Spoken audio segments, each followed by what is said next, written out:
camp van. I got the camera bag, I'm the cameraman. If shit getting active, I'ma stand it down. We taking ground, call an ambulance. That shit go left, right, left, right, left, right, left. If shit go left, you best get right, or you'll get left. You got that right. That shit go. If you got a problem, we'll handle it. Niggas acting hard, you better stand on it. We on every corner, we stamping it. You better get your life for this camp shit. We ain't playing around, there's no cowards, dog. If niggas charged up, you get powered off. Rude of speech, keep it raw. It ain't my fault that you niggas soft. It ain't my fault that these niggas frauds. Ain't my fault that them niggas rats. If your colors fly, you don't get that shit go left, right, left, right, left, right, left, right. If shit go left, you best get right, or you'll get left. You got that right. That shit go left, right, left, right, left, right, left, right. If shit go left, you best get right, or you'll get left. You got that right. That shit go. Alright, B-Raw, wanna go to war, gotta hop into the van. Tryna cut the semen, something you don't understand. Getting checked for my betterment, better take it like a man. Nigga, how you walk away for camp? If you willing to die, you better be willing to stand. Take a trip around the world, see a bunch of corners held by them UPK niggas. All them UPK niggas go to camp.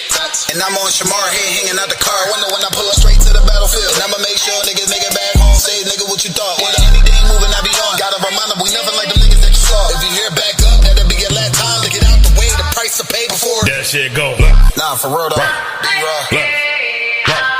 Left, right, left, right. If shit go left, you best get right, or you'll get left. You got that right.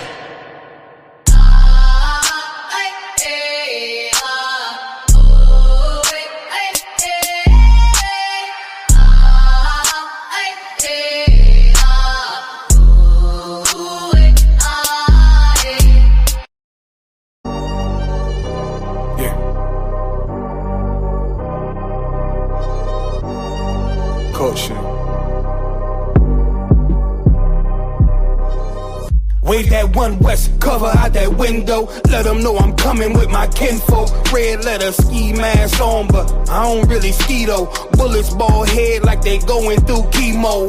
I slide on them Tony Hawk type. Better get your thoughts right. Jumping high on walls, this ain't Fortnite. Red dot, it kinda make it way too easy for a headshot. I put you under wing, it turned into a headlock. I told my niggas think it's time to put the pressure on. You bring that paper, told her throw a little extra on. We go to war and see, I murder one, you murder two, it ain't the same degree.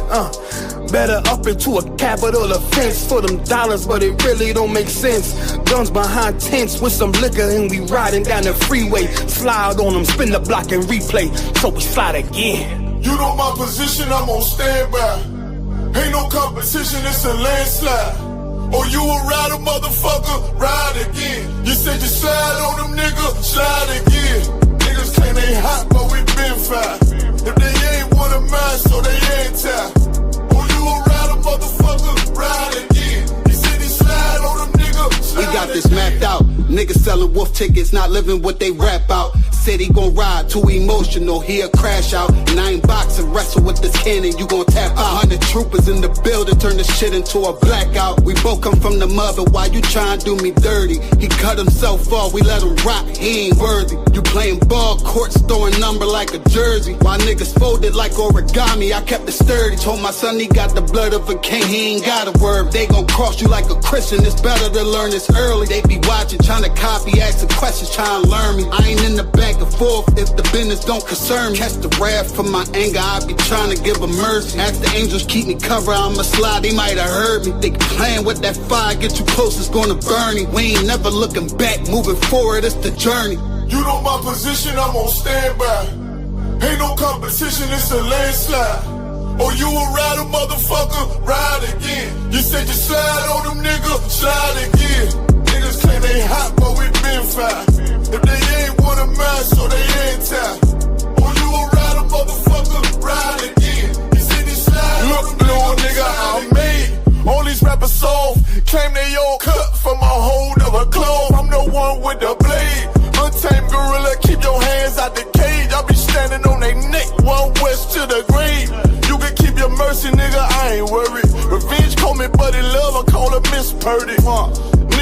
a blitz, I'm going 730. I'ma shake the whole room like Big Shirty. Niggas say one war, it's whatever, buddy. Glock fully loaded, you know these letters bloody. Come for me, you a bitch, homie. Boy, I'm realer than your big homie. 144, yeah, the one and only. And you know I keep this blick on me. Bout to slam you like Mick Foley. I got that black out on my arm, play that bitch like a violin. Said me try me once, nigga, try again. You know my position, I'm on standby. Ain't no competition, it's a landslide. Oh, you a rider, motherfucker, ride again. You said you slide on them, nigga, slide again. Niggas claim they hot, but we been fired. If they ain't one of mine, so we anti. Oh, you a rider, motherfucker, ride again. You said you slide on them, nigga, slide again.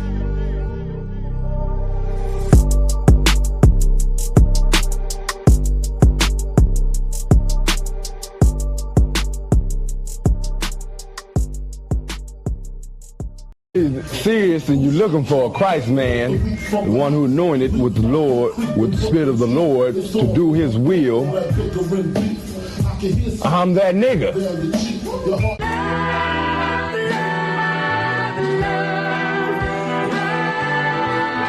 One West, 125th Street. Look, y'all put y'all faith in presidents like they gon' change this country. Run the league and let y'all play cause y'all gon' make 'em money. Fuck Obama, he ain't come here on cargo slave ship. What the fuck he do for blacks in his administration? I'm waiting, patient like a saint. Black, Hispanic, Native, they hate your ass the same. Paint Christ in their image, paint you as a slave. God ain't all love, scriptures say he hate. African soul niggas, they know we not the same. School to prison pipeline to get you off the streets. Put you in a cell toilet connected to the sink. Molested as a kid, she prostituted as a teen. The byproduct of Martin Luther King dream. They just took the yoke off, my nigga, we ain't free. We living bleak in these wastelands of poverty. If you don't know the truth, then the lies sound promising. Prophecy, gift and the curse. Dylan started killing, they was sitting in church. Black folk forgave him, man, this shit is absurd. You should never love your enemy, that shit ain't gon' work. Yeah, fuck dying on your knees, you better die in glory. Man, I joined the UPK, taught me the art of warring. I took a nigga life like mine to be recognized. I feel that pain every day, it can't be reconciled. Pops banging, my sister a prostitute. My brother got life, and somehow I still found the truth. War ready, no cowards, no excuse. Fuck reparations, you can't bandage no open wounds. Blood on the leaves, body swing hung from a noose. I was on a run in Nashville and I found the truth. I called the school, class was being held by the shock on my life. I want to be a gangster like a cop. Do this for my brothers, real brotherhood. Everything we do, we got it out this book. My nigga, I can never be no African. UPK the only authorized acronym. I'm passionate about my brothers and sisters. We in hell, I ain't got nothing against them. That's another religion. If it ain't under your honor, ain't me murdered by them and got a hug from your honor. That's the way out for a coward in my observation. They don't fear the Lord, they indoctrinated. Wolves in sheep clothing, Joe Osteen. Real priests bringing back black royalty. One West on my headpiece, ranking order. Can't let them trick me off the streets, I gotta raise my daughter. I got brothers at the border ducking ice agents. I got the name change, it was life changing. My family thought it was a game, put on all black, they said I was going through a phase. It's more of us in jail than it was slaves. Chose by the Lord, we could never be the same. Soon as they born, the wicked go astray. They left the truth, they wasn't with us anyway. Niggas weak, they just saying anything to be truthful. We don't want no cowards anyway. Look, coronavirus, that's a plague. You don't get too much sleep when you waking up the dead. First camp, I cut off all my dreads. I took an oath when that oil hit my head. Niggas capping like they lids. I'm a priest, I never stick no fork in no pig. I was dead till I found out how to live. This brotherhood taught me how to be a man. I came back to my roots, I had to dig. A couple gaps I had to bridge. I got a rib, I'm married to this work.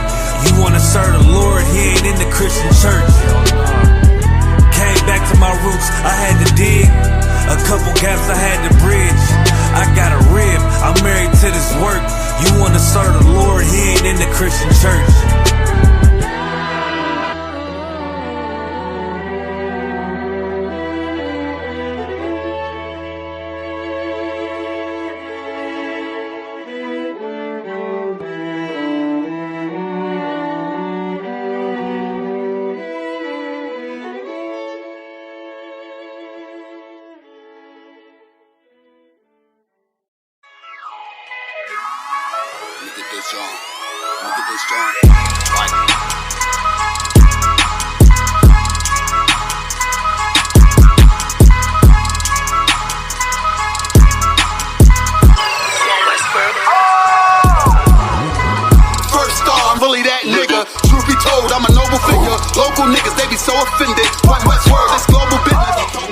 Let me ask y'all a question. All y'all niggas in the same school and all that? Hell, fuck yeah. So none of y'all niggas smoke weed? Fuck no.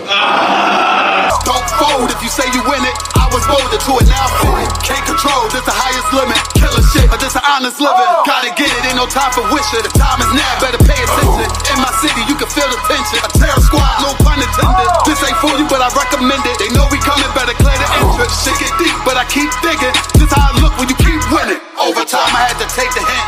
Shine bright, sit behind the tents. One-on-one, I ain't in the mix. Ain't what you thought, better get a glimpse. Came up from a pedal bike.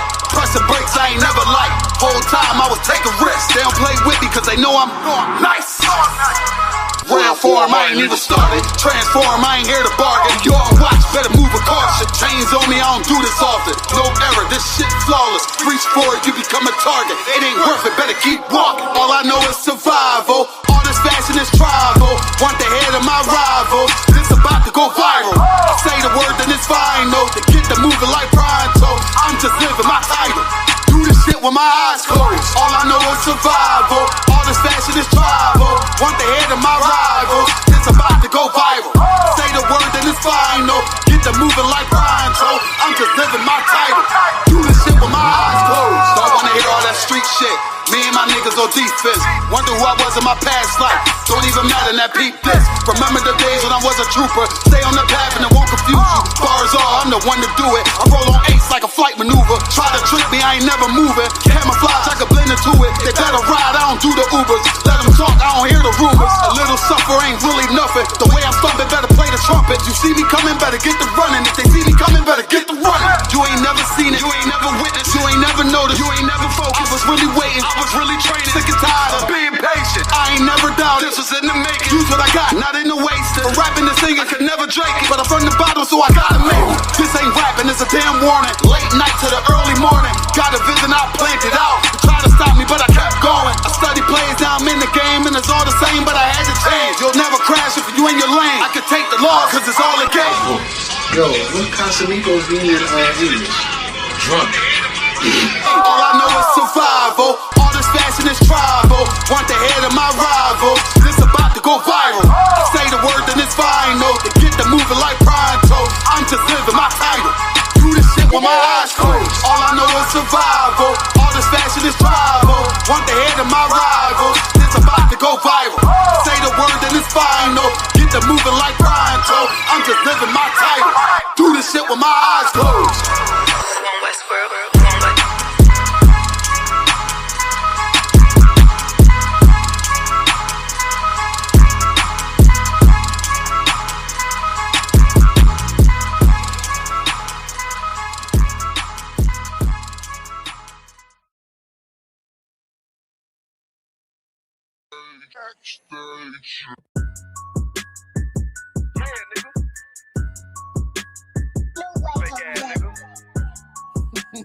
You ain't no Israelite, but you a gospelite, bitch. Fuck you talking about? If that nigga won't walk, bitch, we ready. It ain't hard to find us. Hawk, I keep that stick locked, loaded, but he'll fade you line up. Young nigga named is Slayer. What you think? Boy, you be done to try. Soft coast shit, we bought it.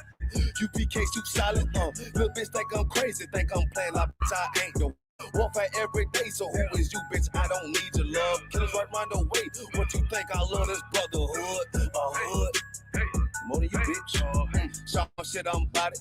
UPK, too solid. Fuck nigga don't want walk. It ain't enough clips in your army. All the bitches wanna take my piece. All they hoes wanna take my piece. All the niggas wanna take my piece. No, I can't let a dog take it from me. I can't let a dog take it from me. You a hoe study and you dummy. And these bitches really out this bitch walk around like they don't know nothing. And a lame nigga fall phone and get set for the coins and get gunned down, man down. Shoulda took the time, get a damn no. But I see the sorrow and I show her. She could never get a piece. You a dirt ass, rust ass neck bitch with a fake ass touring. In Tennessee while I'm touring. It's a Tennessee, but she luring. And a sucker duck bitch ass boy, fuck nigga over that bitch muggin'. I say, if that nigga on wall, bitch, we ready. It ain't hard to find us. Hawk, I keep the stick, lock, loaded, boy, he'll fade you line up. Young nigga named is Slayer. What you think, boy, you be done to try. South Coast shit, we bout it. UPK, you solid, little bitch think I'm crazy, think I'm playing like bitch, I ain't the one. Warfare every day, so who is you, bitch? I don't need your love. Killers right round the way. What you think? I love this brotherhood, hood. More than you, bitch. Oh, you a nigga down to me. Eat candy, but I'm sucker free. You a little nigga, none of me. Base up, boy, I fit a beat. Yeah, AR-223. Draco with a magazine. Yeah, the clip run like limousine. I shoot your ass in the spleen. Boy, I bust your ass in the temple. We debating by the temple. Tell the truth, boy, you's a victim. You're scoring off like a lizard. Nigga walk down my road. Why does nigga come down my road? Boy, come down my road. Boy, I charge your ass toll fee. I'm a real big priest, nigga. UPK play for keys, nigga. Commander General get a damn order, but ain't nothing to me to damn kill you. I was talking his ass like a cat. All weapons, boys full of tech. Boy, like a close comeback. They got popped off for a neck. If that nigga won't walk, bitch, we ready. It ain't hard on us. Hawk, I keep that stick lock, loaded, boy, he'll fade you line up. Young nigga named is Slayer. What you think, boy, you be done to try. South Coast shit, we bout it. UPK, you solid, little bitch think I'm crazy, think I'm playing like bitch, I ain't the one. Warfare every day, so who is you, bitch? I don't need your love. Killers right round the way. What you think? I love this brotherhood, hood. More than you, bitch. Christ said 7 women gonna be on one nigga in the end time. Nigga, fuck wrong with you, boy. Stress by that damn hoe ass bitch. Fake ass nigga too. Dumb ass motherfucker. Fuck you.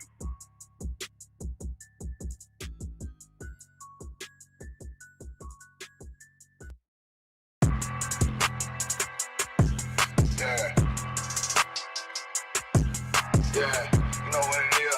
140 for the rebel, busy man shit, nigga. They take their head off, nigga. Okay, where Eve did to Adam, I just pray my love don't lie to me. Swing that eye like Samson, I can't let no hoe to lie to me. I don't feel these rappers, all they lies is hypocrisy. Ain't no competition, ain't no rivalry. Niggas think I'm playing, I don't hear one word they saying, this shit light work. Think Muhammad one of us, he might lose his life first. Suckle up and stay alert. Another cop can stretch the nigga. He ain't thieving, this an exorcism. Watch I bless the nigga. You took that open blood, then you know I'm gonna get active with you. From the opposition, I see vision. Let me paint the picture. Rappers can they spin, I ain't listening. Is effective. If revenge was a woman, now I scope that bitch like Jacob. So I war, we gonna run the summer. It's gonna be historical. Thought they making plays, made them niggas call the audible. As who run this shit, but their question is rhetorical. Bitch, I'm the one, me cookies with the oil. To catch them as frauds because Headquarters, we on? They're getting paid off. Cut that light off on the hallway, please. Headquarters, we rocking and rolling. Rock. How about Shemi outside back a thumb? Clap it up. Clap it up. You ready to rock headquarters? Yes, sir. Good to see you, Akim. Good to see all of you out there. Bienvenido. Good to see all of you. Mi nombre es General MAHAYAMAN. Estoy al servicio de El General Yahanas.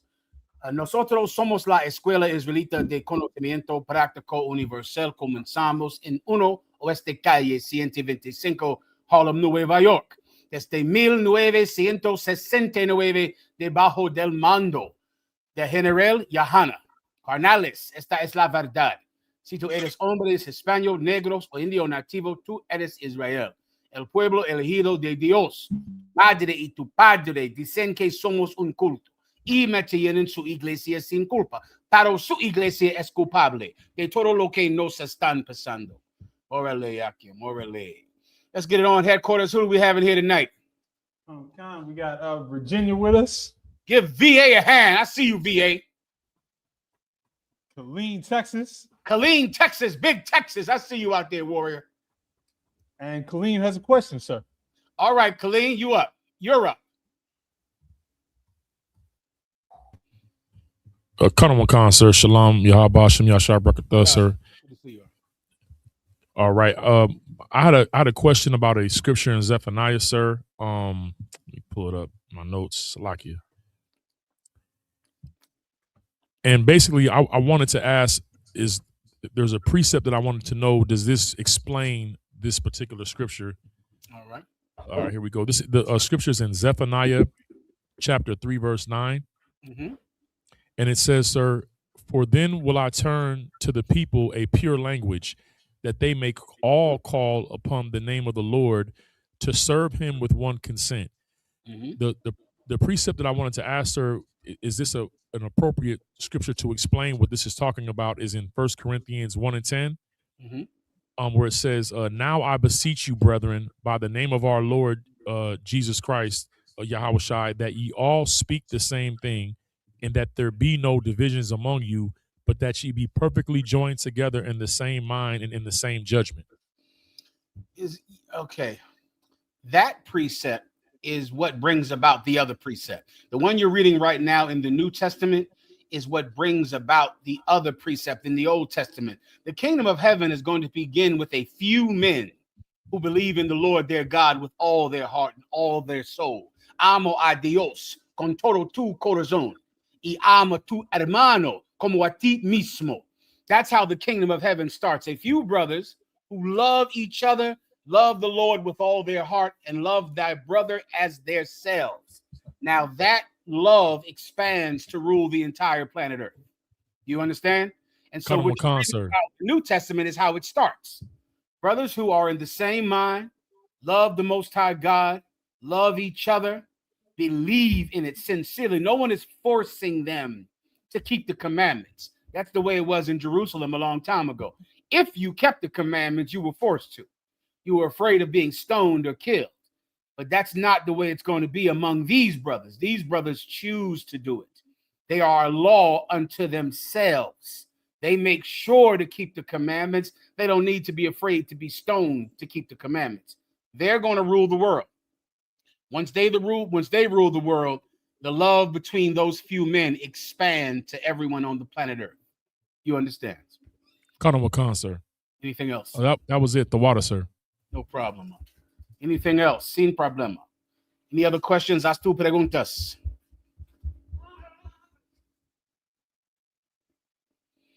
Headquarters. Con, sir. Virginia has a question as well. Okay, Virginia. You're up, yo, brother. What's your name up? I'm sorry. You're Rashomon. I see you. I couldn't recognize your face until just now. I just saw who you are. You're Rashomon. Good to see you, warrior. I can't hear you, however. Salaki, sir. I have my phone on mute. Yeah, Salaki. Khan, sir. No problem. I see you. What can I do for you? Good to see you as well. Good to see you as well, Alawap the water. I had a question on Leviticus chapter 25, verse 45. I wanted to know the parameters of these strangers, heathen or Israel. No sweat. You got it. Leviticus 25, verse 45. Moreover, of the children of the strangers that do sojourn among you, of them shall ye buy, and of their families that are with you, which they begat in your land. And these are Israelites. Okay, Khan, sir. Yeah, and remember, Israel was under a class system in Israel. So it's difficult sometimes to understand because now you have airplanes and people from Somalia live in your town because they can jump on a plane or a ship and go across the world. But think of a time when it wasn't like that, when strangers were people from another town. You get my point?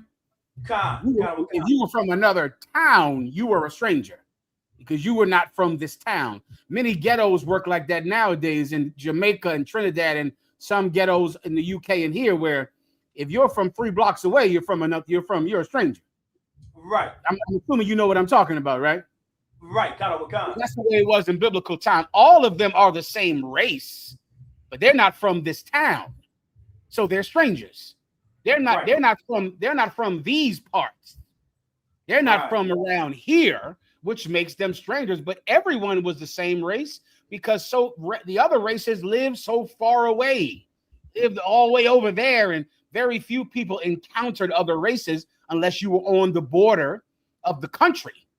Then now you would interact with other races like the Philistines or the Moabites or something like that. These precepts you're reading about are how we treated each other, but they were still strangers to the people that lived in that area, to the people that lived there. And this is another thing that you should absolutely see in precepts like this, that we had rules on how you could deal with a stranger. And we treated strangers well, even though they were of a different class, even though we would give them work contracts where they would be in essence servants because they had a contract to work for us, right? But we still were far more kind to them than the servants in America are treated with. Far more kindness than the servants in America are treated with. And we would never be cruel to our visitors the way that America is cruel to its visitors, the way that America is cruel to its immigrants. Give me that precept, like there's a precept in Leviticus where it talks about how you should treat the strangers, the immigrants that come to your town, that come to your city, because we were strangers at one time in the land of Egypt. But this would go with this precept you're talking about. To your answer, they're all Israelites. They're all the same race, but they don't live in the same place. Do you get my point? Right. Kind of a con, sir. If you find it, let me know. If not, I could get it for you. Kind of a con, sir. You have it? Go ahead. Leviticus chapter 19, verse 34. But the stranger that dwelleth with you shall be unto you as born among you. You understand that? The stranger that dwells with you, he shall be unto you as one that is born among you. Hold up. Okay, I'm having some problems with this computer real fast. Stand by. Hold up. I can't see something. 1 second, Yarash Mouth, all right? Knocked over every damn thing just now over here. Hey, give me a hand out here if anybody there. Hold on. Stand by, Yarash Mouth, all right? I can't even find the other button here. So go ahead and break it down. Leviticus chapter 19, verse 34. But the stranger that dwelleth with you shall be unto you as one born among you. You understand that? That's hospitality, brother, right here, right here.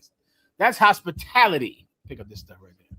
Hospitality. The stranger that is among you, you're going to treat him like he was born there, which once again is the point of a stranger. This precept should tell you what the strangers are. It's right in front of you. Read it one more time.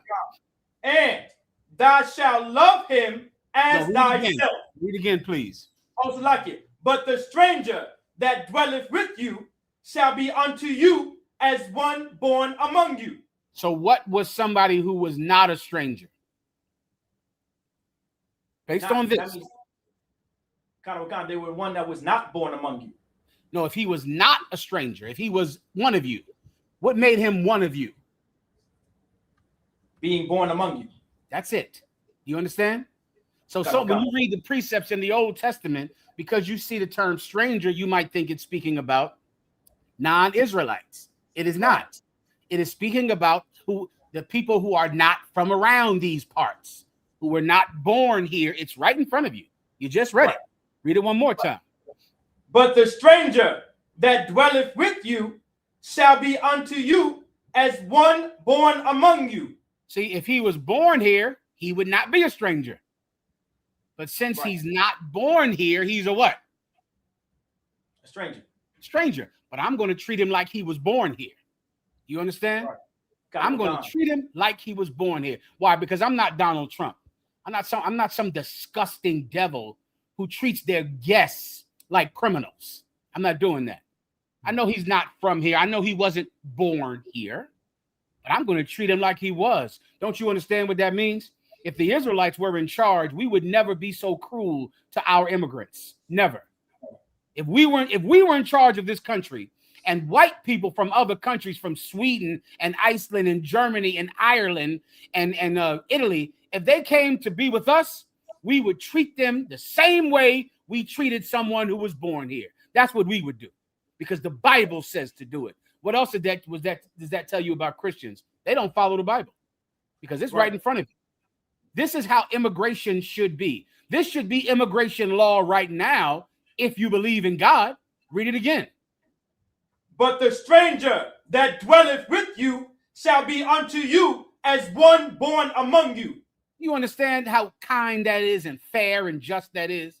Meanwhile, if you're not born in America, they snatch your baby out of your arms and throw you in a truck and send you to alligator Auschwitz. They send you to alligator Auschwitz if you're not born here. We wouldn't do it. We wouldn't treat people like that because we obey the Bible and white people don't. Because the Israelites obey God and Christians don't. Keep going. And thou shalt love him as thyself. Thou shalt what? Love him as thyself.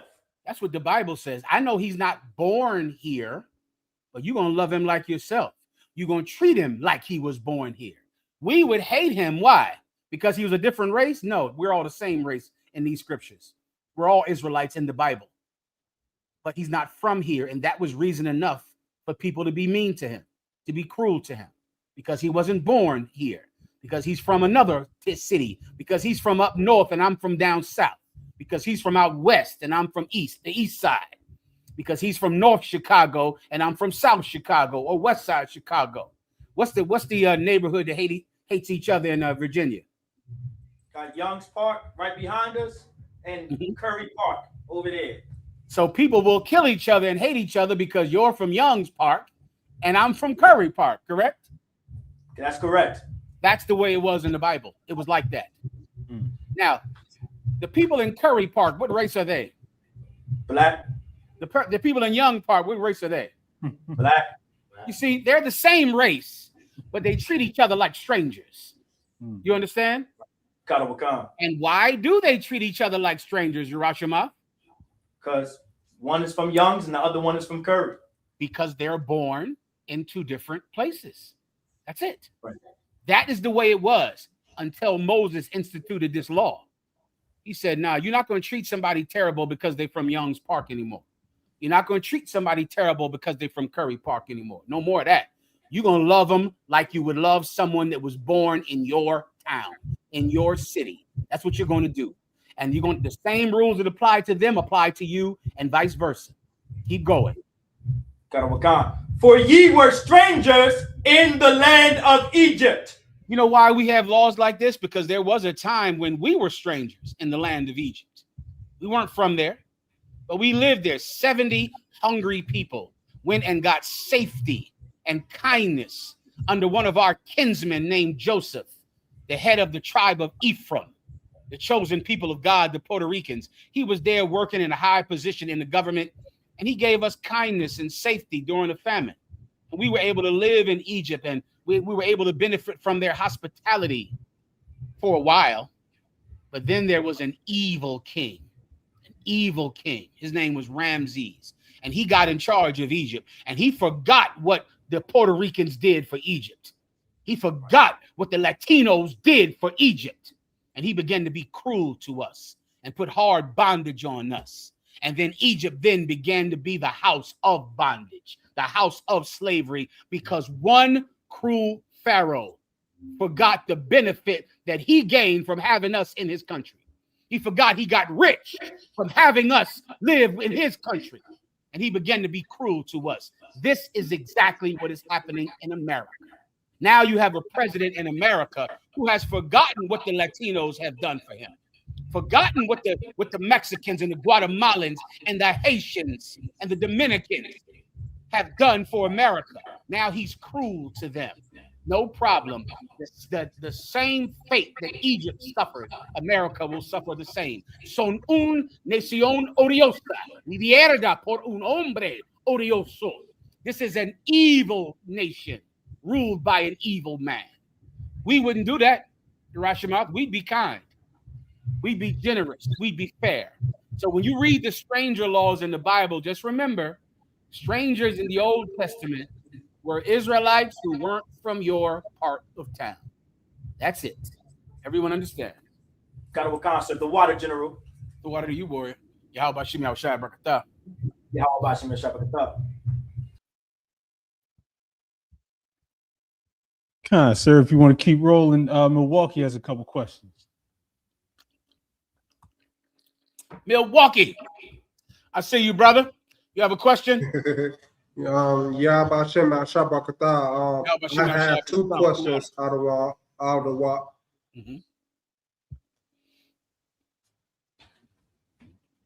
I got two questions out of what. I'm ready. Questions one is from Deuteronomy chapter 14 and verse 1. It says, "Ye are the children of the Lord your God. Ye shall not cut yourself." I know that what that means. That means tattoos, but nor make any baldness between your eyes for the dead. I don't know what that means out of what. No problem. At this time, okay, at this time, baldness was a religious custom. That's where balding yourself comes from. It comes from Egypt. All of the laws you're reading about in Leviticus are laws that we had to separate us from the Egyptian culture. I believe it's at Leviticus 18 and 1, where every law you're reading about is there because the Egyptians were doing it. And when you get your own land, don't bring that custom with you.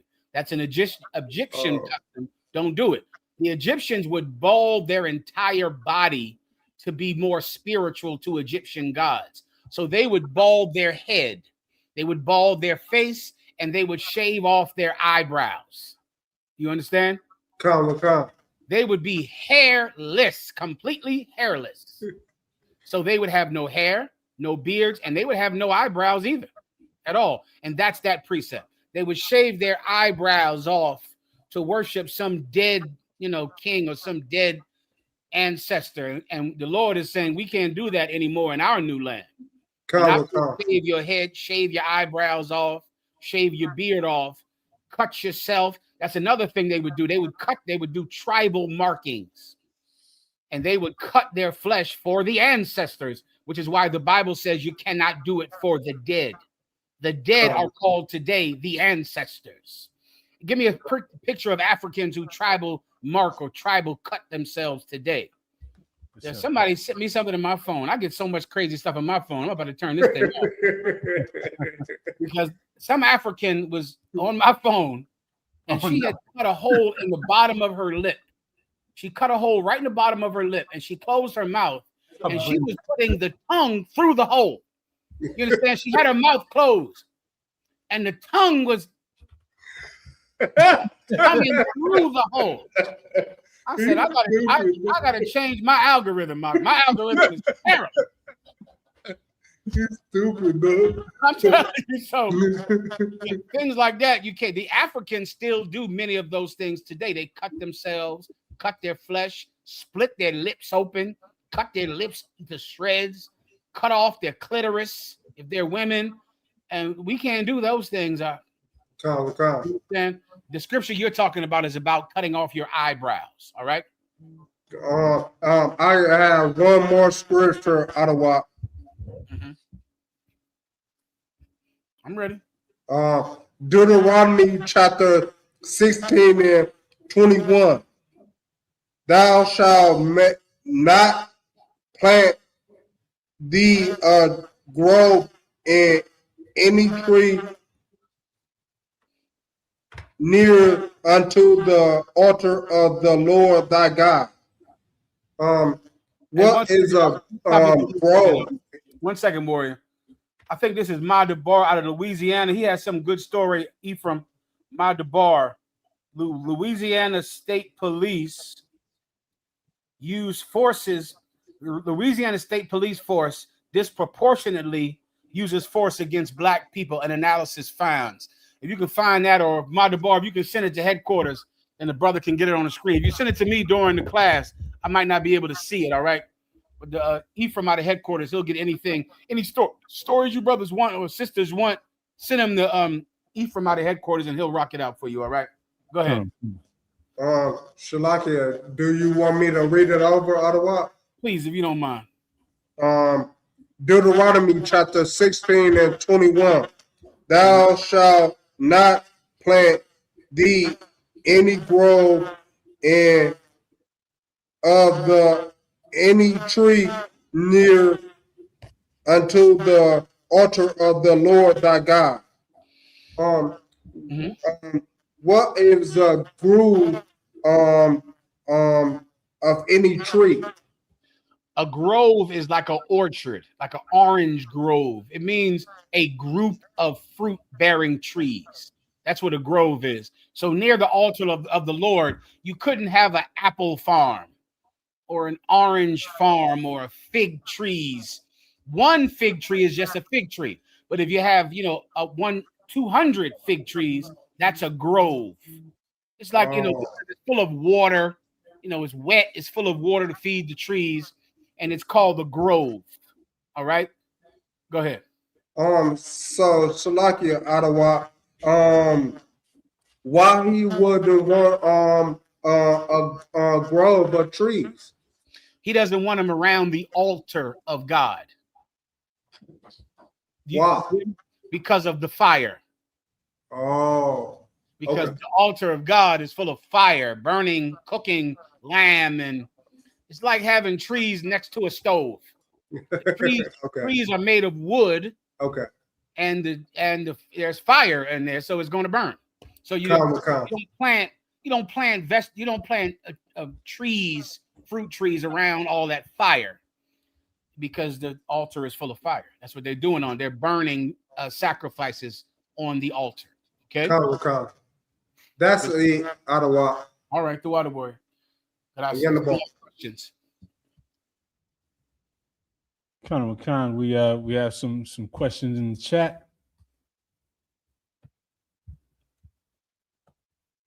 Let's see. Fury of Gad asks, Salakia Alawap, is Obadiah 1-4 the reason the U.S. and many U.S. territories have stars on their flag, sir? All right, let's see it. Obadiah chapter 1 and verse 4. Though thou exalt thyself as the eagle, and though thou set thy nest among the stars, thence will I bring thee down, saith the Lord. Okay, this precept is not the reason that they do it. This precept is prophesying that they would do it. The reason that America loves stars and has 52 stars on the flag and Texas is the lone star state is because they worship the stars, as the Masons did before them. The Masons designed this country based on Masonic worship. Masons are like the first fraternal organization. All of those Black Greek fraternities are baby colored sections of Greek fraternities. Greek fraternities are off branches of the Masons. The Masons are the original first fraternity. All right. And they worship the stars. They literally made the stars their God. All right. And so because of that, the people that started America, they designed Washington, D.C. in the shape of a star. You can look that up. Everything about America is the star, the star, the star. Then, of course, they want to go to the moon to be among the stars, to be up there with the stars. Then they went to the moon in 1969 to be among the stars. This precept prophesies that.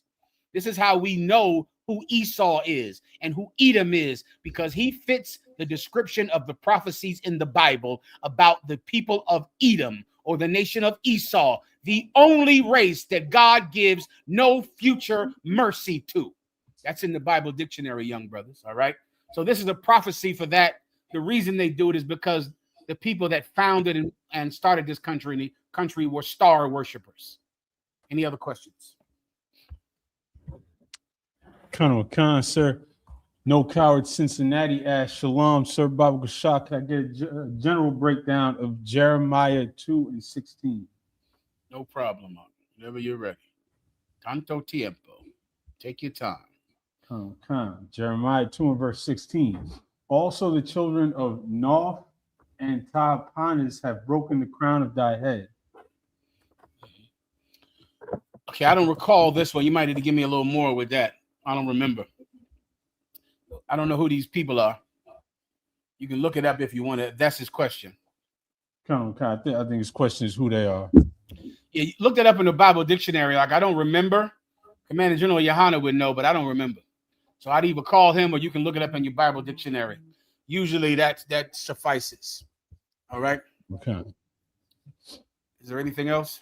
Yes, sir. America is burning. As Salakia Adawan, if I may, can I get a general breakdown on Zephaniah 3 and verse 8 through 9? Madabar, Madabar is still sending me something. Oh, so I got the other story. Say again. I got the other story that he brought up. That's the one, yeah. Madabar, absolutely. But just contact the brother in the class. Like I'm teaching a class now. Contact the brother. He'll get the stories up. All right.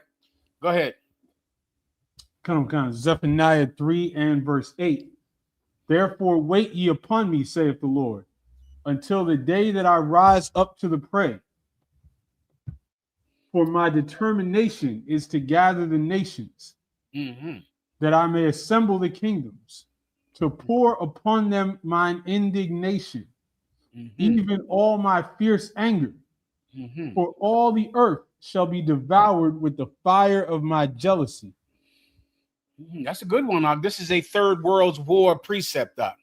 The end of days, Doc. The end of days, that's coming. Sudia igando.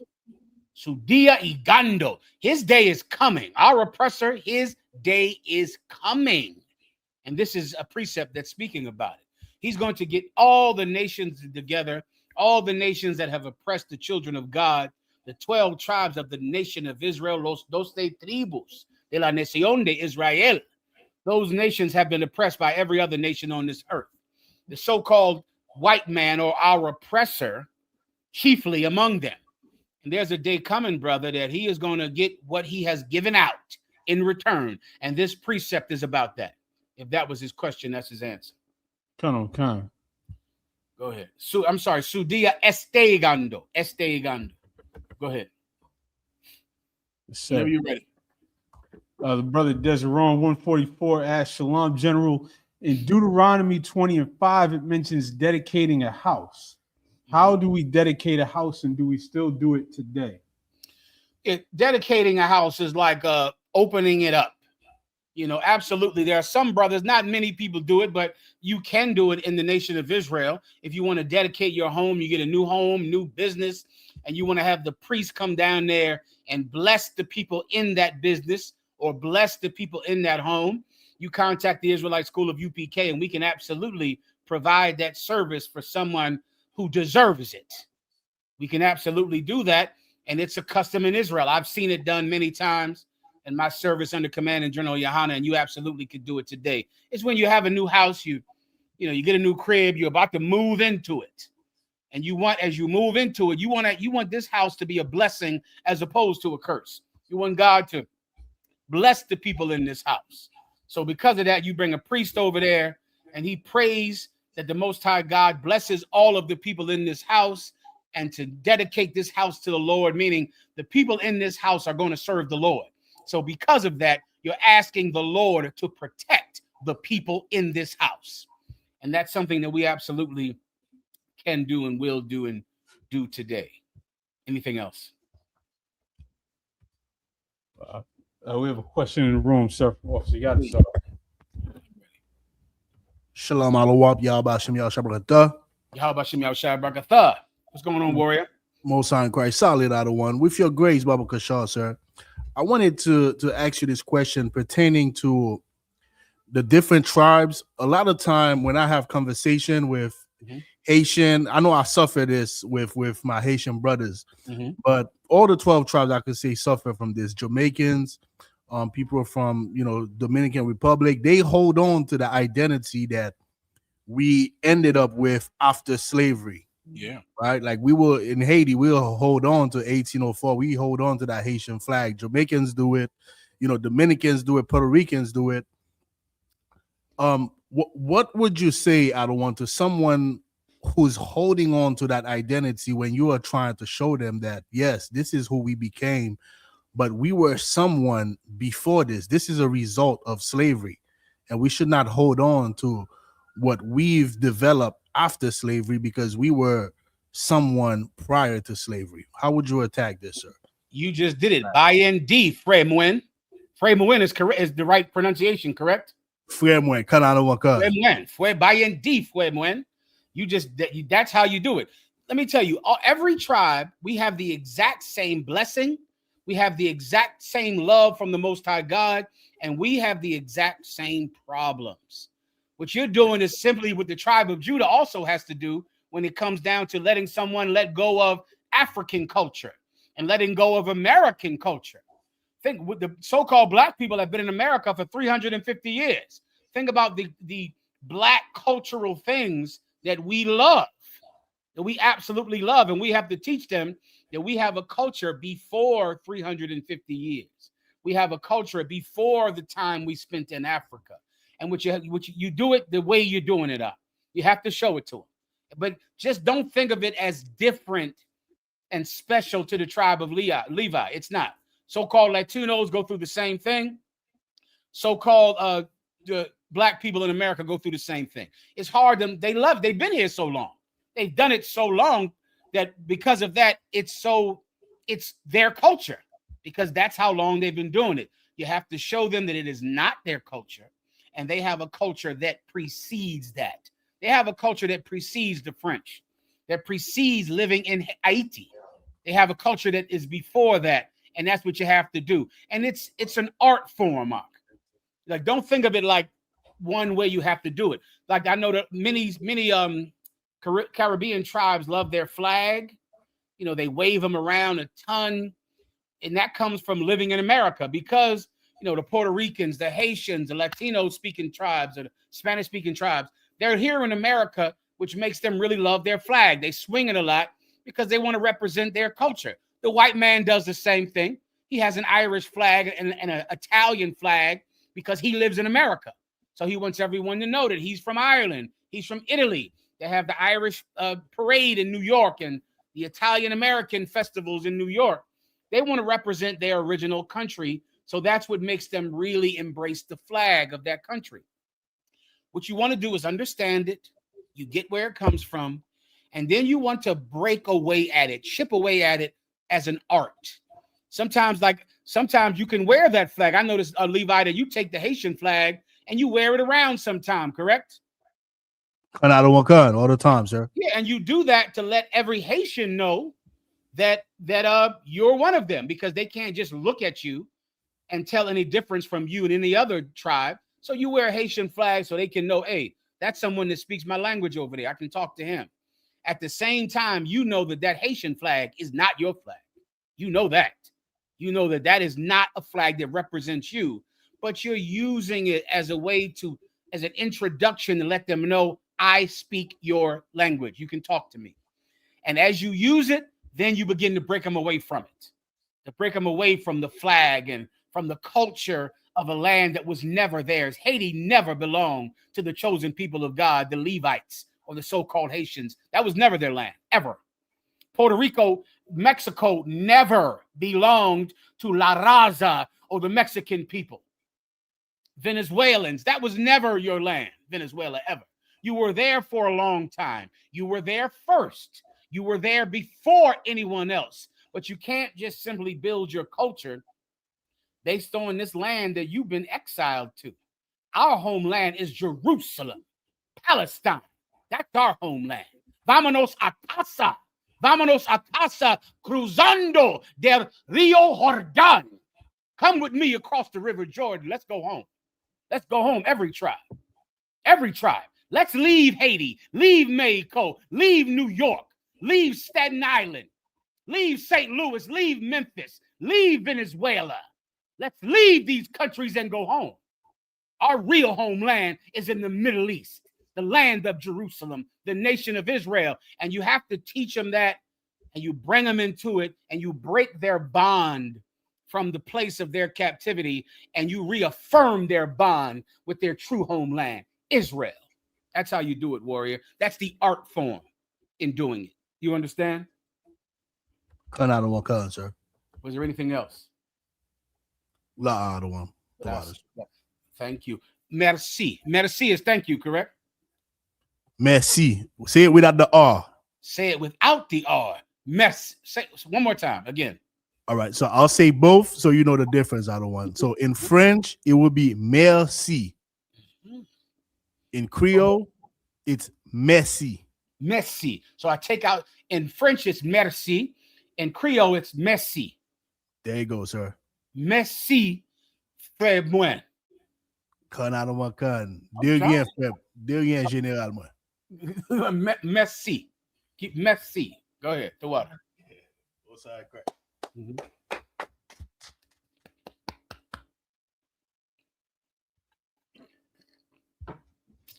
Whenever you're ready, Levi. So we got some more questions in the comments. Mm-hmm. We've got Mashaya Howard says Salaki Alawat, but you'll leave. Does 1 Thessalonians 5:3 speak to this new peace group Trump put together? Okay, this new peace thing that Trump put together. Break that down. I don't know what that is. That also came out of the Davos meetings in Switzerland, where he confused Greenland for Iceland. He's the dummy, bro. All right, wait. First, tell me what the new Trump peace deal is. Do you know what that is, Levi? I mean, Ephraim. I'm gonna pull up so I can give you a better rundown. No sweat. But it's basically the to bring peace to Gaza, and he's bringing other countries together to rebuild Gaza. Okay. And he's calling it the Board of Peace to oversee the reconstruction of Gaza. And so it's all European countries, mostly the United Arab Emirates, Pakistan, and Trump is claiming to have brought them all together to rebuild Gaza now. Well, just so you know, anything Trump says is a lie.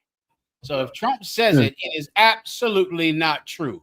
And that's what you just have to remember first with anything that Trump says. He's just lying about it, completely lying. So there probably is no peace deal at all. He just talked about it when the camera got in front of his stupid face, because he is like every other oppressor, a inferior penis and a giant mouth, like every other oppressor, a small penis and a big mouth. So the peace deal probably doesn't exist. But anyway, we'll still break it down and read this precept for you. All right, go ahead. 1 Thessalonians 5:3. For when they shall say peace and safety, then sudden destruction cometh upon them. You absolutely can use that for this or anybody else, that speaks about making some giant peace deal. I remember at the end of World War II, they made the UN, and they made, what's that over there in Europe that they all come together for safety against the Russians? Not the UN, but say again. NATO. NATO was created at the end of World War II because Adolf Hitler went to war with all of those European countries. They said, from now on, we're going to all come together as one. And we're going to be NATO to have peace in Europe. Now America is at war with NATO. Now America hates NATO and is fighting NATO and trying to steal Greenland from NATO. So they always talk about peace, having some peace deal. The problem is the person making the deal is the criminal. The person making the deal is the aggressor. You thought Adolf Hitler was bad. Adolf Hitler got all of his ideas from America, all of them, every last one of them. He hired people from the Native American Indian Bureau, flew them over to Germany to teach him how to destroy the Jewish people the same way America destroyed the chosen people of God, the North American Indians. So yeah, you got rid of Hitler. Now you make NATO for peace. The problem is the people making the peace are the same people making the war. So yes, this is a perfect precept for that. And any other peace talk that some devil is talking about, when really he's going to make a treaty with you and then kill everybody who signed the treaty.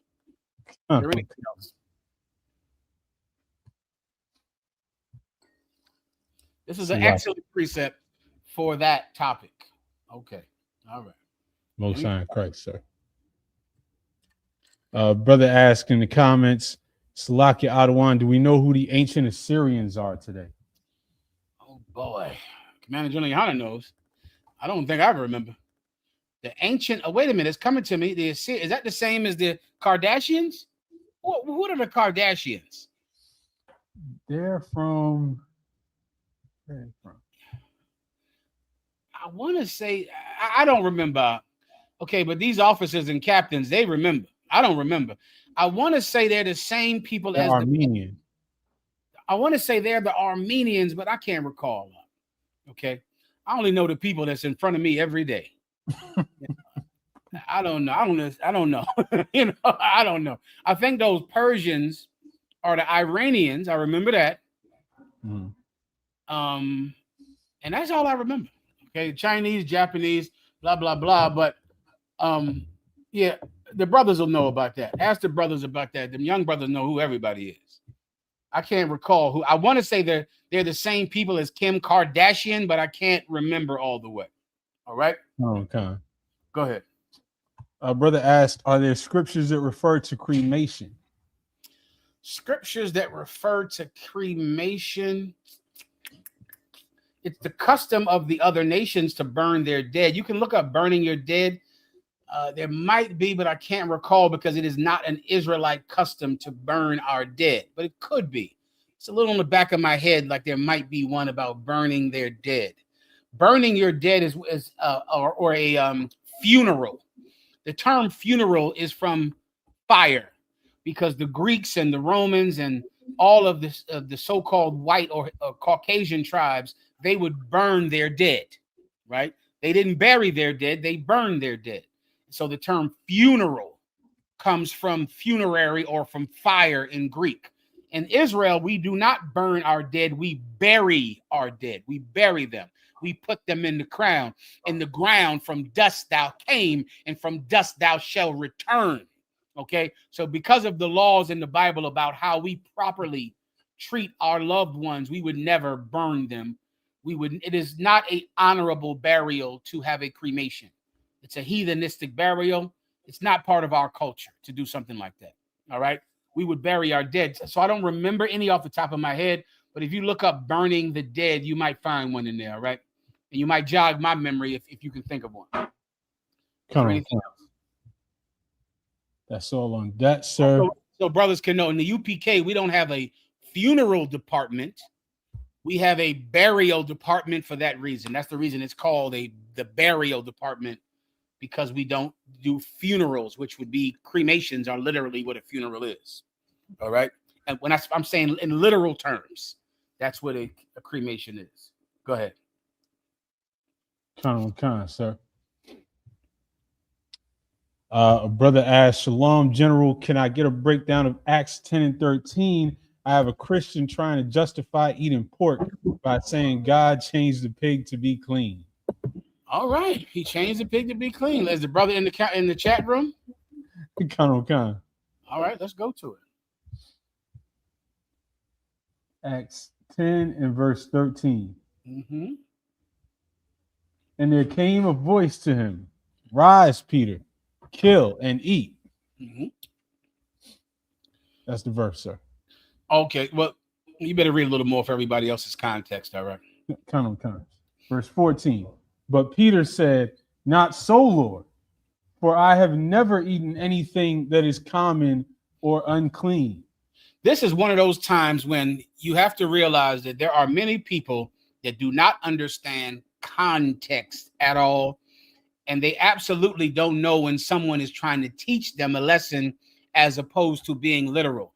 I remember years ago, Ephraim, when I said that when Will Smith smacked Chris Rock, I said in class that Chris Rock should have sex with Will Smith's wife. Do you remember that? Yes, sir, I do. Oh my goodness. Oh, controversy. It was just so controversial. Of course, there are precepts that I could pull to prove exactly what I said. And what you think I'm saying, I am not saying. I am not saying that he should do it. But I'm saying Will Smith would understand it if Chris Rock did what he could do to humiliate him the way that he was humiliated that night on the Oscars. And since Will Smith's wife is a slut and a whore, that's what Chris Rock could do. Even though he can't fight Will Smith because he's too small. He can't hit Will Smith. He can't stand up to Will Smith because of his physical advantage. But Will Smith is married to a whore. So he could have sex with her. Then Will Smith would understand what it means to be humiliated. See, many times in the Bible, the Most High God is doing that, trying to make you understand something, not telling you to literally do it, which is why he told, I believe, Isaiah, go and marry a harlot. Go and have children with a harlot. Why? He doesn't want you to marry a harlot. He wants you to understand what it's been like to be your God, because you're a whore. You have other gods. You cheat on me. So you go marry a whore. You see what it's like. He doesn't want you to marry a whore. He wants you to understand what you've been doing to him.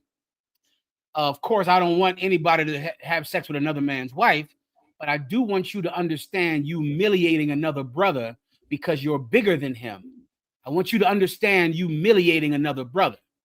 Of course, the Most High God does not want you to eat pork, but he wants you to understand that there are people who you think are evil, but really they're just not from around these parts. Really, they're just from top side or north side, or they're from the west side, or they're norteños and you're a sorreño. They're just from a different place, but you're really brothers. But you hate each other so much, but you shouldn't, because no man can call unclean what I have made clean. This is about people. This is not about pork. This is an example. This is a teaching tool. This is context. I just summed the whole damn thing up for you. Now I'll just try to understand your answer, okay? So go ahead and keep reading. Verse 15. And the voice spake unto him again the second time, what God hath cleansed, that call not thou common. Because for context, Peter had a dream there was a sheet with pigs on it, snails, everything that's unclean to eat was on this sheet. And a voice from God said, Peter, get up and eat it. Peter said, Lord, I have never eaten anything unclean, which also lets you know what Jesus Christ taught, because Peter was with Jesus Christ every day of his mission, and he still didn't eat unclean things. So Peter told God, no, Lord, I have never eaten any unclean thing. First, Christian, ask yourself if you could say the same thing. All right. Peter told God, no. The Lord said what? Read it again. What God hath cleansed, thou call not thou common. This voice said, what God has cleansed, call that not thou uncommon. Meaning, don't call it common if God made it clean. For something to be common, it was like filthy, dirty. Jada Pinkett is a common whore. Your preacher is a common slut. A common street walking, hustling whore. To be common was dirty. God said, don't call it common if I made it clean. Keep going. And the voice of Salakia, verse 16, this was done thrice. This was done what? Thrice. This was done 3 times. Go ahead. And the vessel was received up again into heaven. Then the vessel left him and went back up into the sky. Keep going. Now, while Peter doubted in himself what this vision which he had seen should mean. Read that again. Now, while Peter doubted in himself what this vision which he had seen should mean. You see, you Christians are so greedy. You don't doubt what it means. You say, well, it was a pig on the sheet. I'm going to eat pork. You think this is your freedom to eat pork, to eat pig, to eat snails, to eat crabs and lobster. Peter wasn't a filthy, dirty, diabetes, high blood pressure ridden pig like you are. So he doubted what it meant. Why aren't you Christians doubting what it means? Right. Peter is saying, the Lord told me to eat this pig. Let me try to figure out what he's trying to say. Right. Try to understand this. You stinking Christians get up and just eat pig and snail and lobster. You don't even doubt what it means. You don't even think about it at all. Why? Because you are disgusting, and that's why you're dying. That's why you're dying, because your stomach is bigger than your conscience, because your lust and your appetite is bigger than your love of God. Continue. Yes, sir. Behold, the men which were sent from Cornelius had made enquiry for Simon's house and stood As he's before thinking, as he's doubting, what does this mean? the gate. As he's thinking about it, Ephraim, men knocked on his door. Men came to his house from Cornelius. Who was Cornelius? Cornelius was like a cop or an ICE agent today. He was someone that worked with the white man. You know, there are many Hispanics that are ICE agents. You know about that. Many Hispanics. Many men, so-called black men who are ICE agents. Men who the nation hates. Blacks and Latinos hate them because they work for our oppressor. They're traitors, traidores. They're traitors. So we hate them. But they knocked on his door. They're at his door. As he's thinking about what this vision means, these unclean people knock on his door. Continue. Verse 18, and called and asked whether Simon, which was surnamed Peter, were lodged there. Mm-hmm. While Peter thought on the vision, the Spirit said unto him, behold, 3 men seek thee. While he's thinking about this vision where God told him to eat pork, all of a sudden someone knocks on the door and says, 3 men seek you. 3 men want to talk to you. Keep going. Come. Verse 20, arise therefore and get thee down and go with them, doubting nothing. Then the same voice said, get up and go with these men and don't doubt anything. Don't doubt. Get up and go with them. Continue. For I have sent thee. For what? For I have sent them. Because God sent these men to you. Don't doubt it. I know who they are. I know what they've done. I know what they've done. But you go with them. Go with them because God sent them to you. I sent them to you. Keep going. Then Peter went down to the men which were sent unto him from Cornelius and said, behold, I am he whom ye seek. What is the cause wherefore ye are come? Mm-hmm. Keep going. Verse 22. And they said, it's too much noise in your background too, Ephraim. Mm-hmm. Verse 22. And they said, Cornelius the centurion, a just man, and one that feareth God, and of good report among all the nation of the Jews, was warned from God by an holy angel to send for thee into his house and to hear words of thee. Boy, oh boy, Cornelius was a centurion, the same way they are Hispanic and black ICE agents. This one was of good report among the Jews. Imagine a cop where, so many other cops and FBI agents and ICE agents, they're cruel. But imagine an ICE agent that refuses to snatch that baby out of that mother's arms. It refuses to go on that raid. He says, nah, I'll just stay in the office. I can't do that. I'll bring the donuts, but I can't do what you're doing. And because of that, he gets a good reputation. You have many cops like that. Some of these cops in the Israelite school of UPK, where they have a good reputation with blacks and Latinos because they don't oppress them. They treat them with mercy and kindness and professionalism. And then that cop, his deeds will be known among the people. The people will know that I know there are many bad cops, but this one is a good one. This one is fair. This one is just. This one doesn't oppress. This one doesn't use his badge to hurt his own people. This one uses his badge to intervene and to be a source of goodness in their life. He'll be known among his people. His righteousness will be known. That was Cornelius. And so he's telling Peter, listen, man, I'm sitting here by a good cop. I know he's a cop. I'm sitting here by a good one. He doesn't do the things other cops do. I'm sitting here by him. Continue. Come.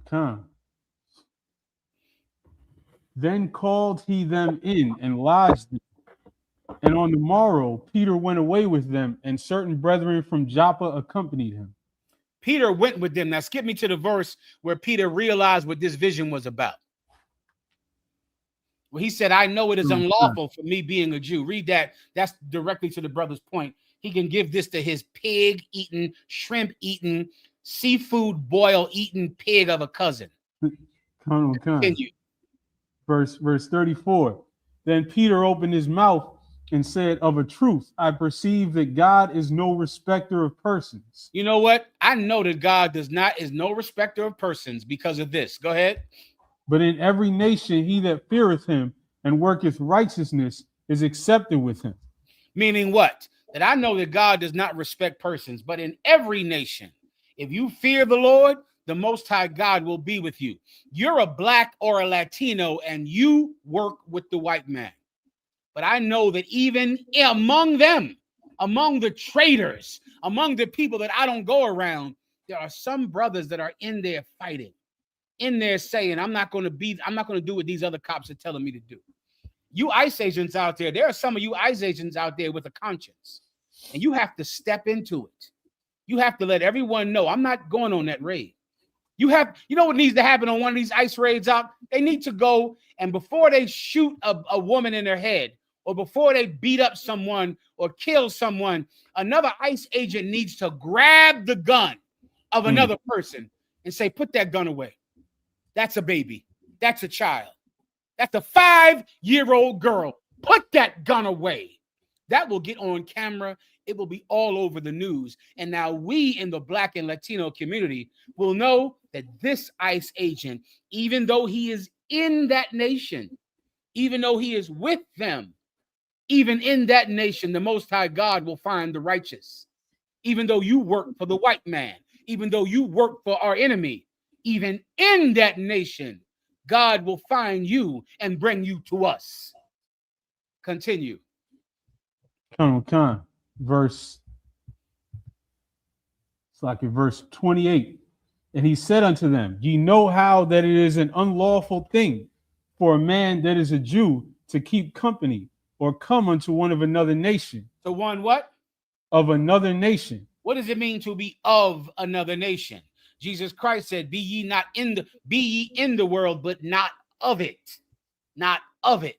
Being of another nation means you keep the customs of someone else. You're black, you're Latino, but you're an ICE agent.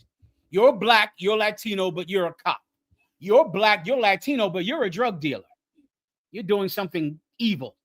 But God is going to affect the conscience of the people of other nations, the people who are our brothers and sisters, but they follow the customs and the culture of someone else. God will still find them as well. He's found many of them. It is unlawful for me, being a Jew, to keep company with someone of another nation, which also, once again, lets you know what type of man Jesus Christ was, because Peter was with Jesus Christ every day. And until this moment, he never would keep company with someone who worked for the white man, ever. He would never do it. But now he realized something. Keep going.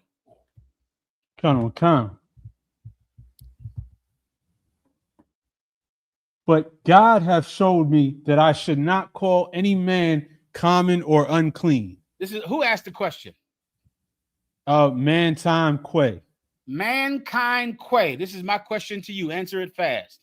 How did God show him that he should not call any what?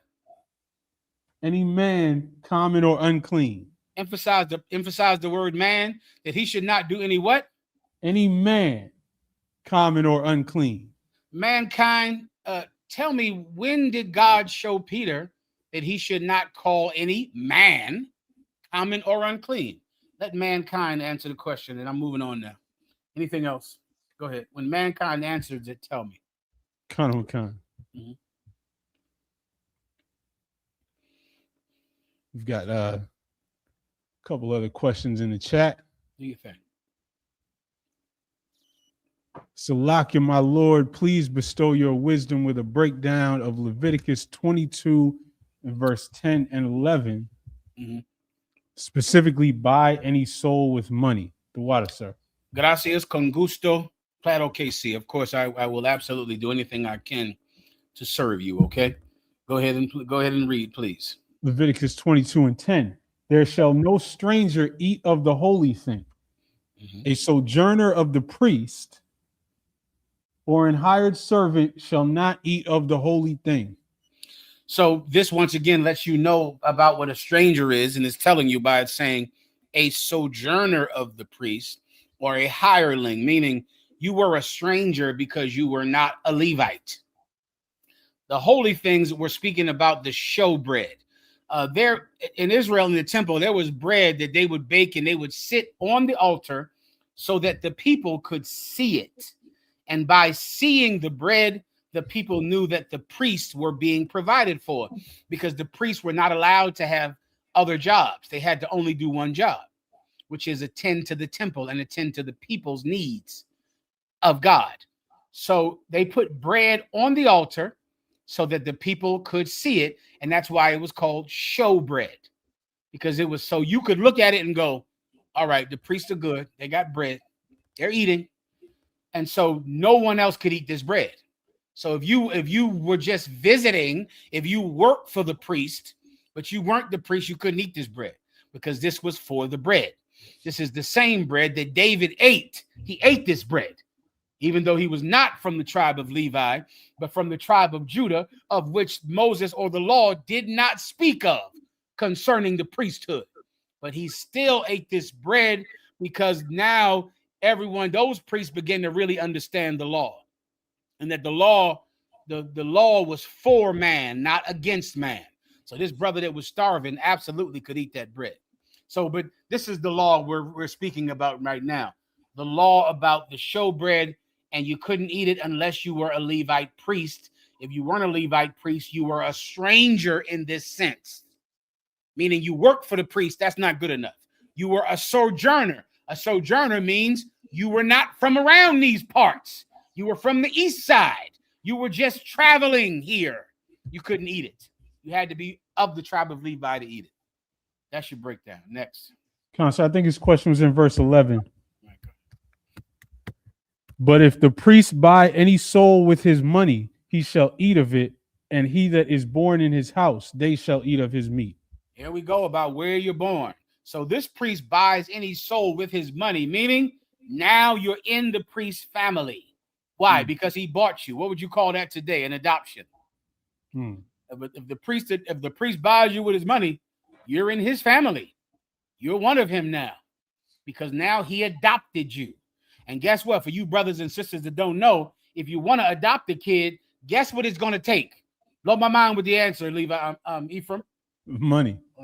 That's what you're going to need, which is why there are so many white families with all these dark-skinned kids, because these white families have the money to adopt these children, which is why so many gay men have black and Latino children, because these gay men have the money to adopt these children. It's the same thing. You pay for this kid, now he's your daughter. She's your daughter, or he's your son.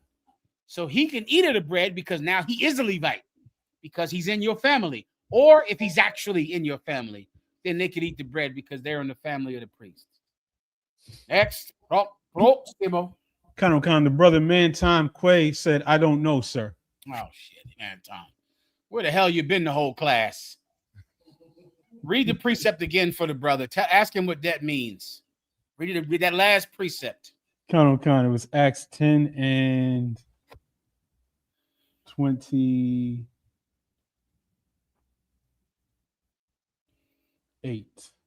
Acts 10 and 28, mankind, pray. Read it again. God hath showed me that I should not call any man common or unclean. Give him that precept and give him the other one where Peter said, I have not eaten anything common or unclean. Give him those two. Verse 14, but Peter said, not so, Lord, for I have never eaten anything that is common or unclean. What verse is that? Verse 14. So say the whole chapter and verse. Yes, sir. Acts 10. Oh, right. Acts 10 and 14. So read this, mankind. Acts 10 and 14, and what else? And Acts 10 and 28. And Acts 10 and 28. Here's your question, mankind. When did God show Peter that he should not reject any man that is common and or unclean? Take those two verses, read them over and over and over again. Otra vez. Again. Otra vez, Salakia. Again. Read it again and then answer the question. Hurry up before the class ends. When did God show Peter that he should not reject any man that is called common or unclean? Come on, next. If I could, sir. Go ahead. The comparison to that class was so perfect because I remember watching that class, and it was before I had come into the school. Oh, but man. I was watching class regularly, and I remember when that incident happened, I was looking forward to your class, to hearing your breakdown. And when the class, like after the class, I didn't even think anything of that moment. It didn't even really register until people started talking about it online afterwards, because I know the school doesn't teach people to commit adultery. Yeah. So it never crossed my mind to take it that way. Well, once again, people outside of the UPK don't know that I've been trained by Commandant General Yohana. I don't cough unless I plan to do it. Yes, sir. You understand? I don't say anything I didn't plan to say. Everything I have ever said, I plan to say it. And I absolutely know how to defend it because I've been raised by Commandant General Yohana, sitting at his feet while you were somewhere smoking weed and putting dildos in your butt in the safari. All right. Anything else? It was those same people that were talking about that class, wasn't it? I think so. I think you're right about that. All right. Salakia, sir. It might be a good time to get into your topic. All right, cap it up then.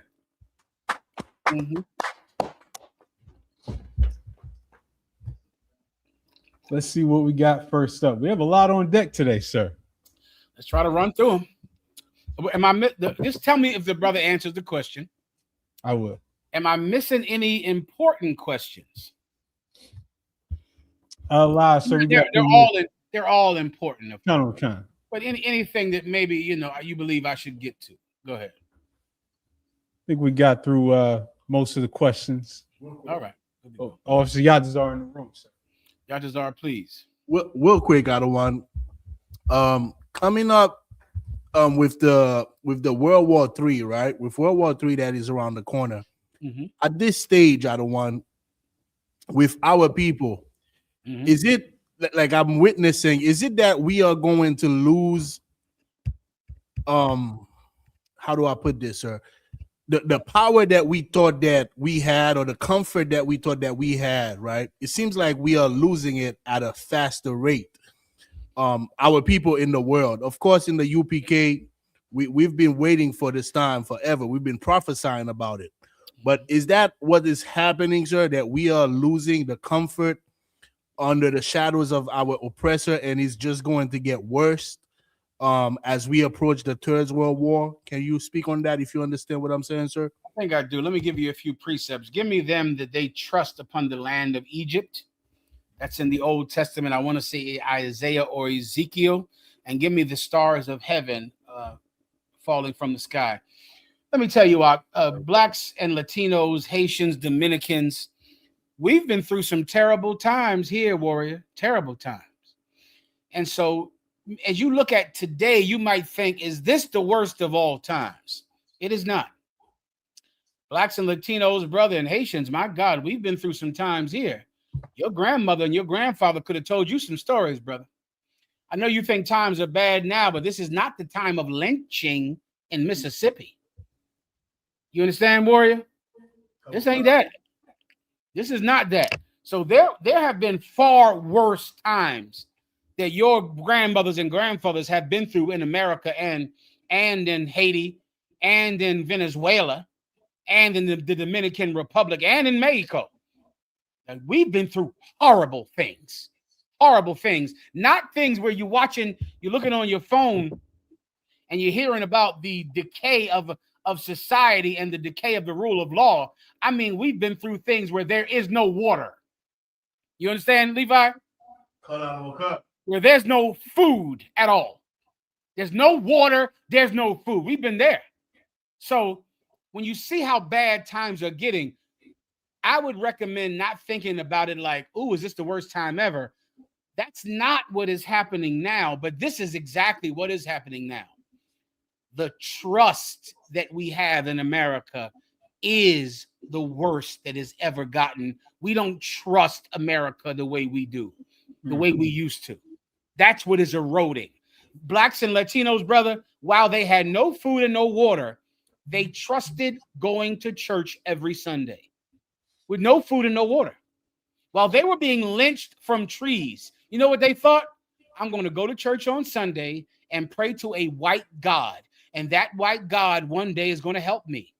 So even though they were being lynched and starved and forced to degrade themselves every day, they still trusted in Egypt. They still believed that the white man was God, Jesus was white, and that trusting in white people will one day get us out of this hell.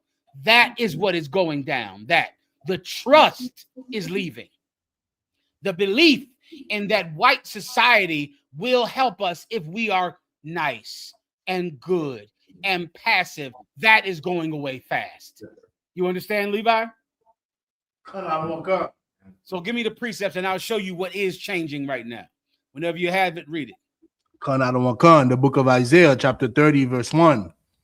Woe to the rebellious children, saith the Lord, that they counsel, but not of me, and that they cover with a covering, but not of my spirit, that they may add sin to sin. You see, our people, like even in the worst of times, we always trusted that white people would save us. White people would come from the north and save us.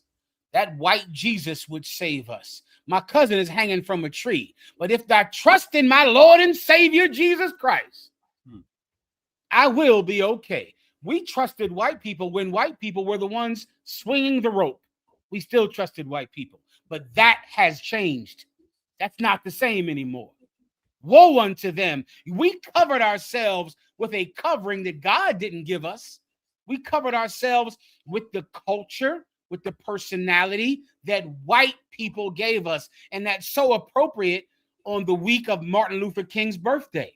Because on Martin Luther King's birthday, Martin Luther King gave us the costume that we all would wear to make white people love us, to make white people not hang us, to make white people not beat us, even though Martin Luther King himself was killed and beaten by white people. But we still were told if we could be peace-loving, pacifists like Martin Luther King, then white people would forgive us for being black, even though white people did not forgive Martin Luther King for being black, even though he was peace-loving, he was nonviolent, he was a pacifist. So once again, God didn't tell us to do this, but white people did tell us to do this. I was talking to Ephraim today about the movie In the Heat of the Night, when Sidney Poitier smacked a white man in 1979, 1973, it shook the foundation of America because a black man hit a white man who smacked him in the face first. It was, brother, you ask your father about that time. Ask your grandfather. They were so stunned to see it that it shook America because America had never seen a black man stand up for himself in a movie. Remember, the white man smacked him first. Sidney Poitier smacked him back. Brother, the damn country damn near exploded. Remember, you're living in a place where when Jack Johnson won a fight, Jack Johnson was a famous boxer. When Jack Johnson won a fight, they killed black people in Mississippi. They killed black people. You go do the research on that. When there was a famous boxing match where a black man fought a white man, if that white man lost that boxing match, black people were hung. They got killed. White people could never take seeing any black man stand up for himself. They couldn't take it.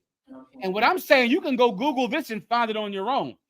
If there was a boxing match between a black man and a white man, if that black man won, it was irresponsible because white people were going to kill black people somewhere in America. They were going to kill them. That's Jack Johnson. He beat a white man. People got hung for it. You were hung. You were killed. That is the place that we lived in. And then you had Martin Luther King in 1963. Oh, and he would let white men beat him and let white men kill his people. And he loved them and he held their hands and he was the perfect Negro. And every black person said, if I become like him, then white people won't hurt me. Then they killed Martin Luther King too. they killed him too. What black people still say, I know they killed Martin Luther King, but if I act like Martin Luther King, then I will be a good Christian. Then they will love me. Then they will do it. This happened this week where some black man saw this white supremacist. He was about to be beat to death by other white people. And a black man stepped up and saved his life, threw his body on him, gave him the kindness and the righteousness of faith that you can only find among the 12 tribes of the nation of Israel. And because of that, this white man got his life saved. And when they asked him why he did it, he brought up Jesus and Christianity. And we've always believed that if we could be more kind to white people than they have been to us, then white people will not hang us. They will not hurt us. That's a covering we got from white people, not from God. That doesn't come from the Lord our God.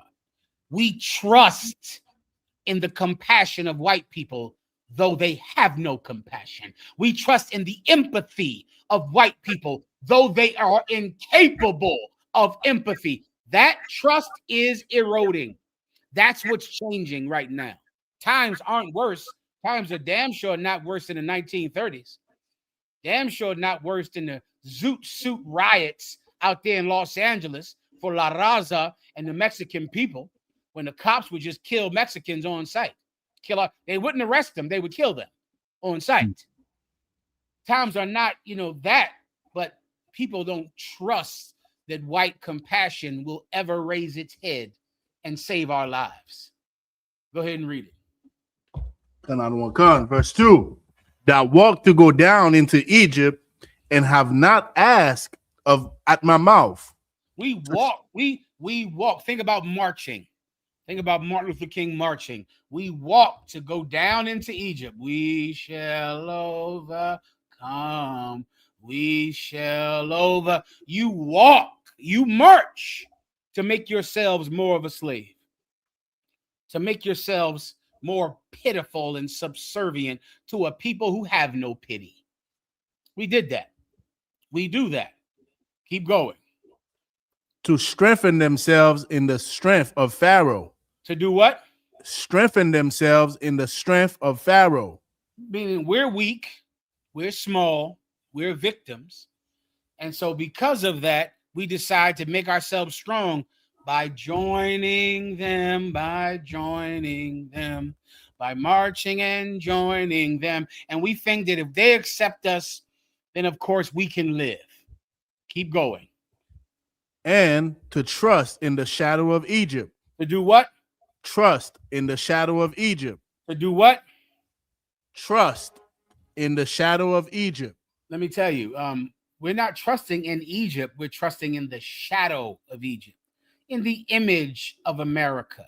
And there has always been an image of white people that has said, if I could just bow my neck enough, if I could please and thank you and yes, sir, ma'am, and no, sir, ma'am, and anytime you want, if I could be so polite, if I could assimilate, if I could never speak Spanish, never speak Creole, never make them think that I care about my home country.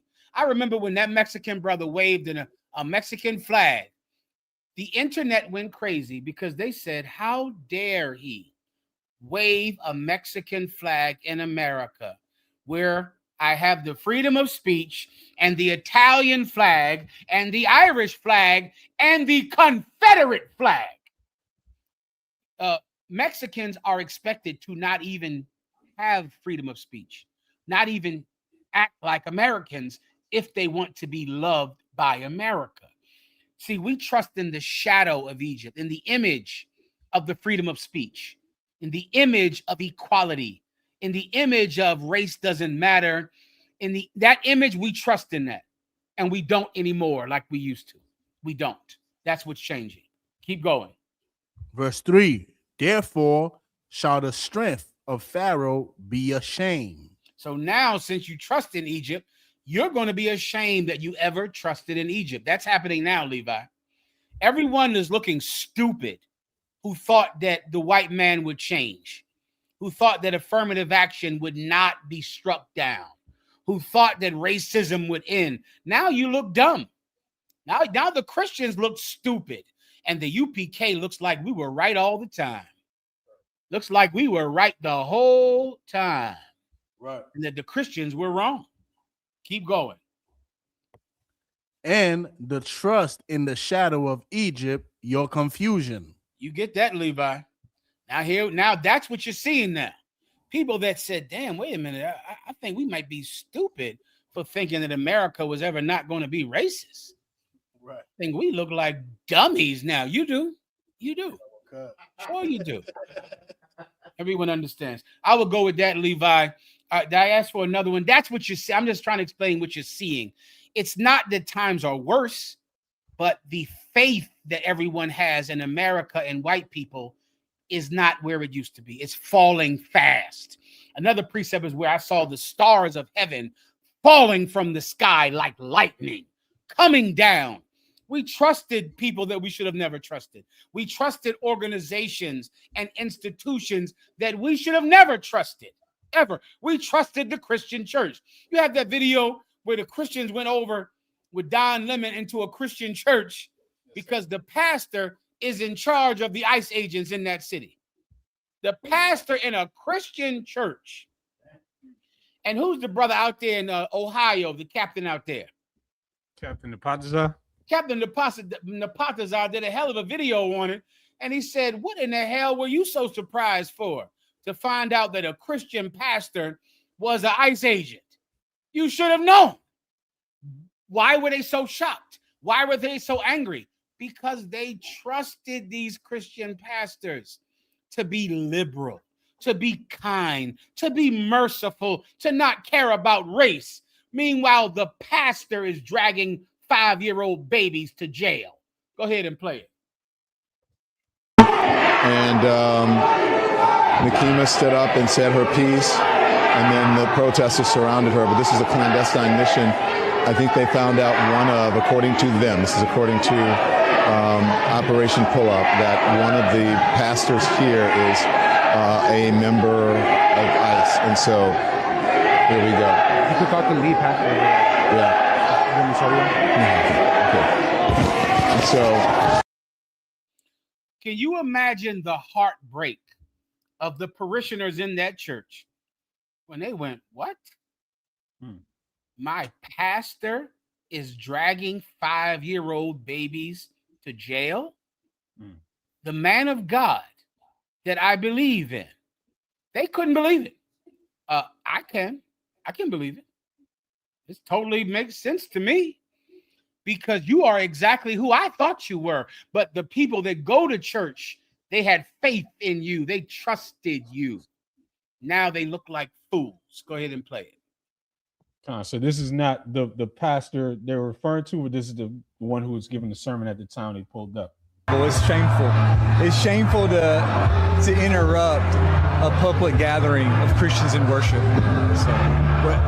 But there were folks who will say, I have to take care of my flock. Okay, but listen, we live in there's a constitution in the First Amendment to freedom of speech and freedom to assemble and protest. Yeah. We're here to worship. We're here to worship Jesus because that's the hope of these cities.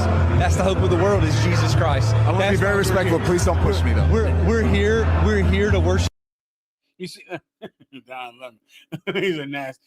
Let me tell you what the pastor is saying. He wants you to forget that the pastor is an ICE agent. Forget that the pastor is a child molester. Forget that the pastor is a thief.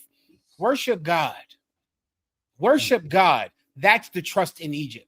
That's what blacks and Latinos and Haitians and Dominicans have held on for so many years. So many years. And it's not working anymore. It's not working the way it used to.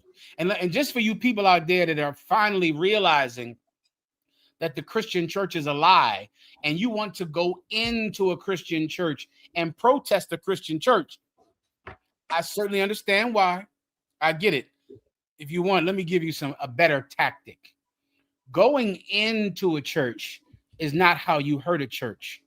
Leaving a church is how you hurt a church. Leave them. Don't ever go. Shut the doors of that church. When that pastor walks out there Sunday morning and he is by himself, he will understand that he was never truly serving God. He understands that he chose cruelty and oppression over the word of God. The Bible says that thou shalt treat the stranger that has not been born among you, you will treat him as if he has been born among you. The Bible tells you to be kind to immigrants, kind to people from other countries who live in your country. That's what the Bible says. Your pastor does not believe in the Bible. You want to hurt him? Don't ever go into that church again. You want to hurt him? Join the Israelite School of UPK. He'll hate that. Right. He can't stand that. The minute your pastor finds out that the vast majority of his black and Latino congregation are now Israelites in the UPK, he will truly know that he has made a mistake in his career path. He will know. He will know that he was never a servant of God, because now his congregation, now they're clean. Now the people that were common now are clean. And now they're in the Israelite School of UPK. That's how you hurt churches. Leave them and join One West. And right. Anything else? Yes, sir. The more that Trump and the administration has expressed support for the ICE agents, the more aggressive they've gotten. We have this video. We have a couple of videos of white women interacting with ICE agents. Listen, have y'all not learned from the past couple of days? Have you not learned? Learned what? What's our lesson here?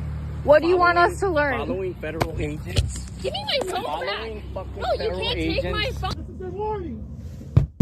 This is your warning. For what? Stop fucking following us. You are impeding operations. So let people go to church. You did not learn from what just happened? Leave. Oh my God, Ephraim. What? That's my first time seeing that. Ephraim. Yes, sir. El opresor es el diablo de la Santa Biblia. My God. The ICE agents a few days ago shot a white woman in the head who was trying to leave when they told her to leave. That's the amazing part about that video when the ICE agents murdered that white woman. They said, leave. She was blocking the street. They said, leave, leave. She said, I have no problem with you guys. It's okay. She turned her wheel to the right to leave. He shot her in the head as she was leaving, and they told her to leave. It's like when Fernando Castillo, the cop told him, show me your ID. He reaches into his pocket to get his ID. The cop kills him, shoots him in the chest. That's what happened in Minnesota. They murdered that white woman. And then after that, they go to other white people and say, didn't you see what happened to that last one? Didn't you see what we did to that last white woman? You better not take my picture. You better not take pictures of me. You better not drive around behind me. The ICE agent is telling you they didn't kill that woman because she was trying to run them over. They killed that woman because she was protesting. That's why they killed her. And these ICE agents are telling you. Otherwise, they would say, you're going to get killed too if you try to run us over. You're going to get killed too in self-defense if you try to use your car to kill one of us. They're going to protesters who are videotaping them saying, do you want the same thing to happen to you? Meaning they killed that white woman because she was a protester. That's it. And I would use this in court. If I was the white woman's family, the ICE agents know why she got killed. She got killed for the same reason they're threatening to kill these people, because they're going to shoot the protesters. They're going to shoot you for filming them.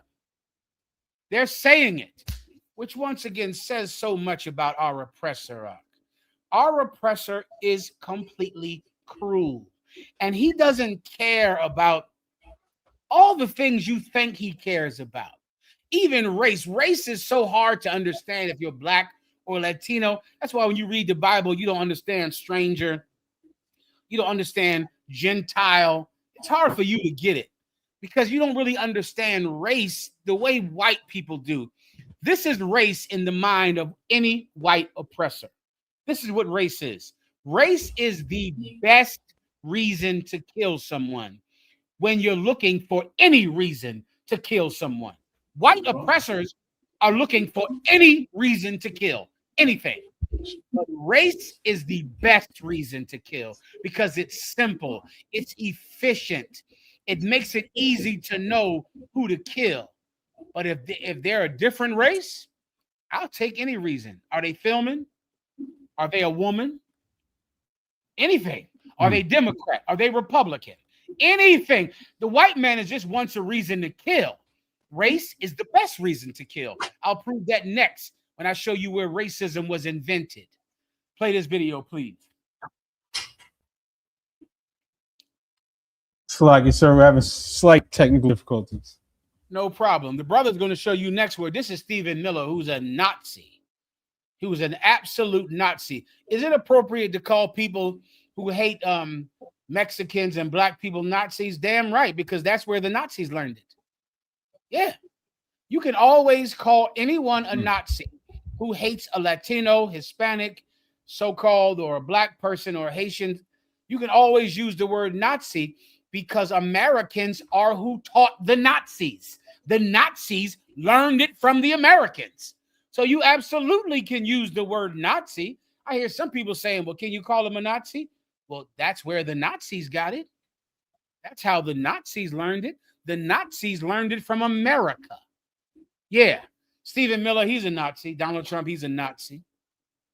The whole Trump administration, they're all Nazis, white supremacists, small little terrified men who want to boost their very fragile and minuscule, tiny egos by hurting a people who are better than them. White people, we're your betters. White men, we are your betters. And you have to face that. You can't rebel against it. You can't fight against it. You can't become a cop or an ICE agent hoping that you will finally feel like a big man. Let me tell you, ICE agents, something. As you're at work, if you're an ICE agent, if you're in Minneapolis or New York or Washington, D.C., as you are arresting Blacks and Latinos and hurting them and arresting them and shooting them, your wife is at home dreaming of having sex with a Mexican. Don't you ever forget that. Every ICE agent that is at work for 12 hours a day, beating up Latinos, your wife is at home fantasizing about having a Latino man inside of her. She's doing it. You are tiny and minuscule and angry. And your wife can't stand having sex with an ICE agent. You're all angry all the time, drinking all of those brews, drinking Budweiser and Lowenbrow, getting drunk all day. After these ICE agents leave work, they go to some ICE agent bar and they sit in that bar and they get all drunk. They get drunk out of their mind. Then they go home. And then when their wife comes over to them, what do? They fall asleep on the bed drunk. And they don't have sex with their wife. And all your wife is thinking about is Bad Bunny. Your wife all day is thinking about Bad Bunny. That's all she can think about. She wants some Latino man to be inside of her and to give her all of that hot salsa. That's what she wants. And you're at work arresting them and beating them up. And your wife is at home fantasizing all day about having sex with a Latino man. That's all she's doing. And you remember that every day. And when you come home and she won't talk to you, and she's wondering what's wrong, and you don't talk to her because you're playing Call of Duty in your man cave after you've gotten drunk with your ice homeboys, the wife wants to have sex with other men. Always remember that. Okay? Always. Recuerda siempre. Always remember. Anything else? Levi, we stuck? Where you kind, sir? That's all right. Take this thing off the screen. I Try answer and play some the video, questions. sir. If we can't play the video, I'll answer the rest of the questions, then we'll get the hell up out of here. What time is it? We late anyway, right? Count, sir. It's just our computer's freezing a little bit. That's all. Yeah, don't worry about that. Oh, we can't even see the questions. I think it's catching up now. Let me know if we can't play the videos. I'll do anything, and we'll wrap it up for Cross the Line. Cross the Line is waiting anyway, right? To all ICE officers, you have federal immunity in the conduct of your duties. And anybody who lays a hand on you or tries to stop you or tries to obstruct you is committing a felony. You have immunity to perform your duties, and no one, no city official, no state official, no illegal alien, no leftist agitator or domestic insurrectionist can prevent you from fulfilling your legal obligations and duties. And the Department of Justice. He said no city official. You know what that means? That means not even the police. No one can stop an ICE agent. ICE agents, I know you feel so big and you feel so strong because you have this Nazi telling you that you have absolute immunity to shoot any protester that you want to shoot. I understand, but don't let it go to your head because you're still a tiny little penis white man. And your wife is fantasizing about Bad Bunny. That's why they don't want Bad Bunny to perform at the Super Bowl, because every wife of every ICE agent is going to fantasize about having sex with Bad Bunny. That's what's going to happen. Because your wife, you might not like Latinos, but your wife does.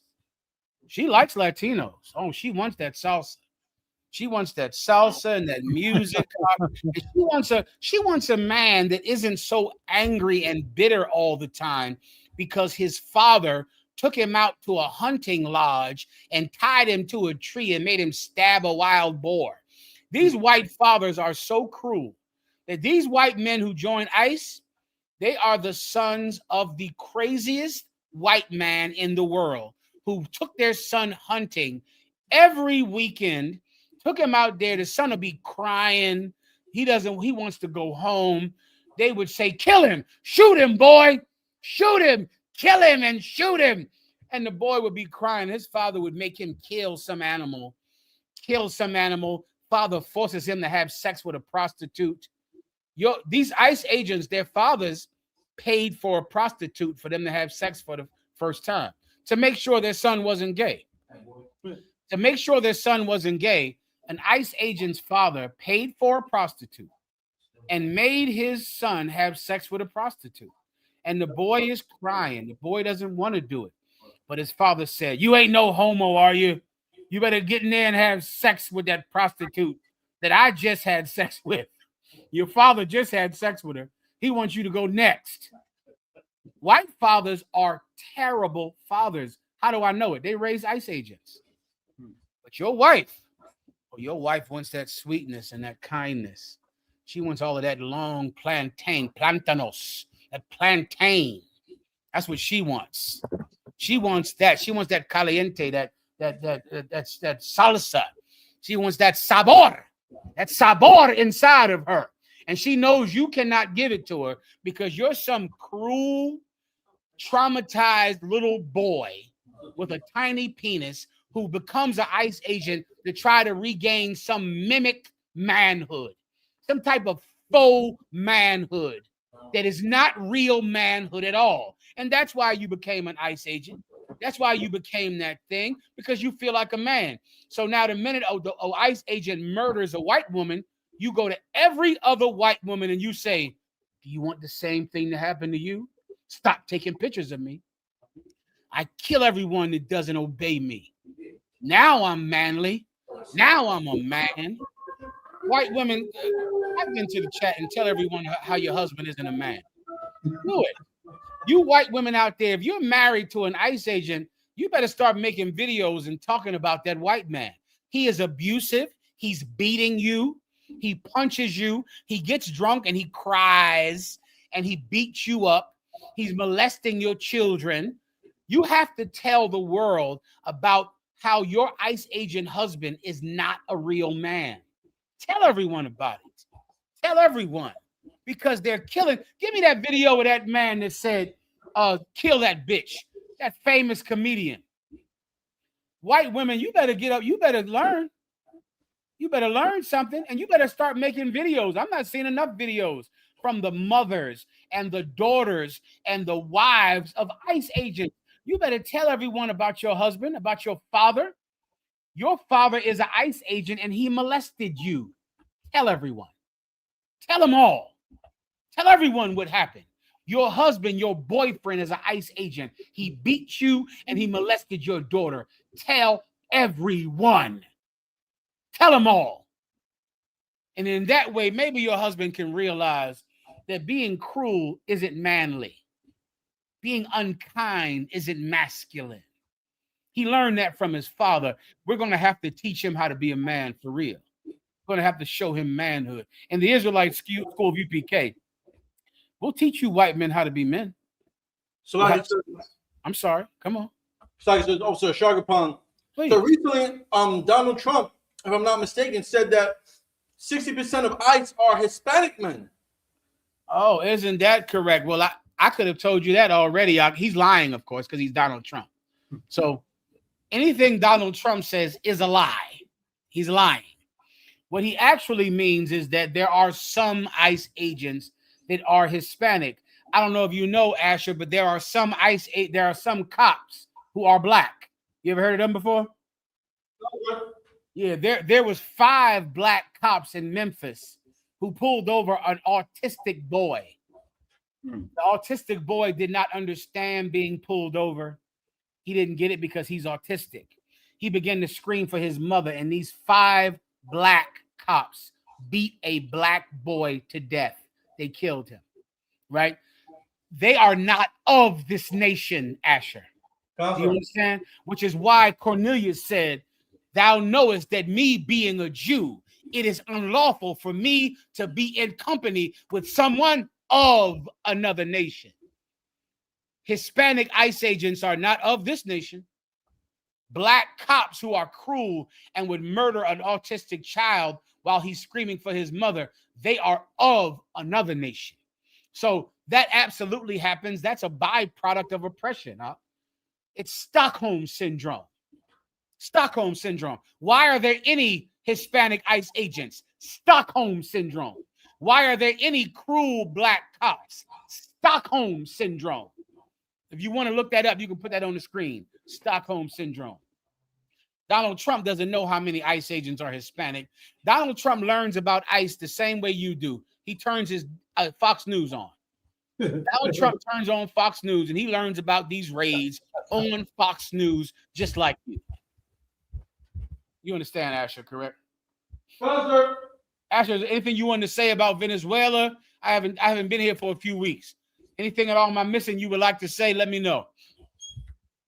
Mostly everything was said last class with Captain Cesario teaching, but from what I found is that there are Venezuelans who are here in the United States that support Donald Trump because they are providing them with liberty. And then there's Americans who are against what Donald Trump did. So my research, what I found was that starting in the 80s and from the early 1900s to the 80s, Venezuela was increasing in their economy and power on the world stage due to oil. However, as the 80s started to move forward, a lot of outside and foreign influences, specifically and primarily from America, started to push politics and economics in Venezuela, changing things around.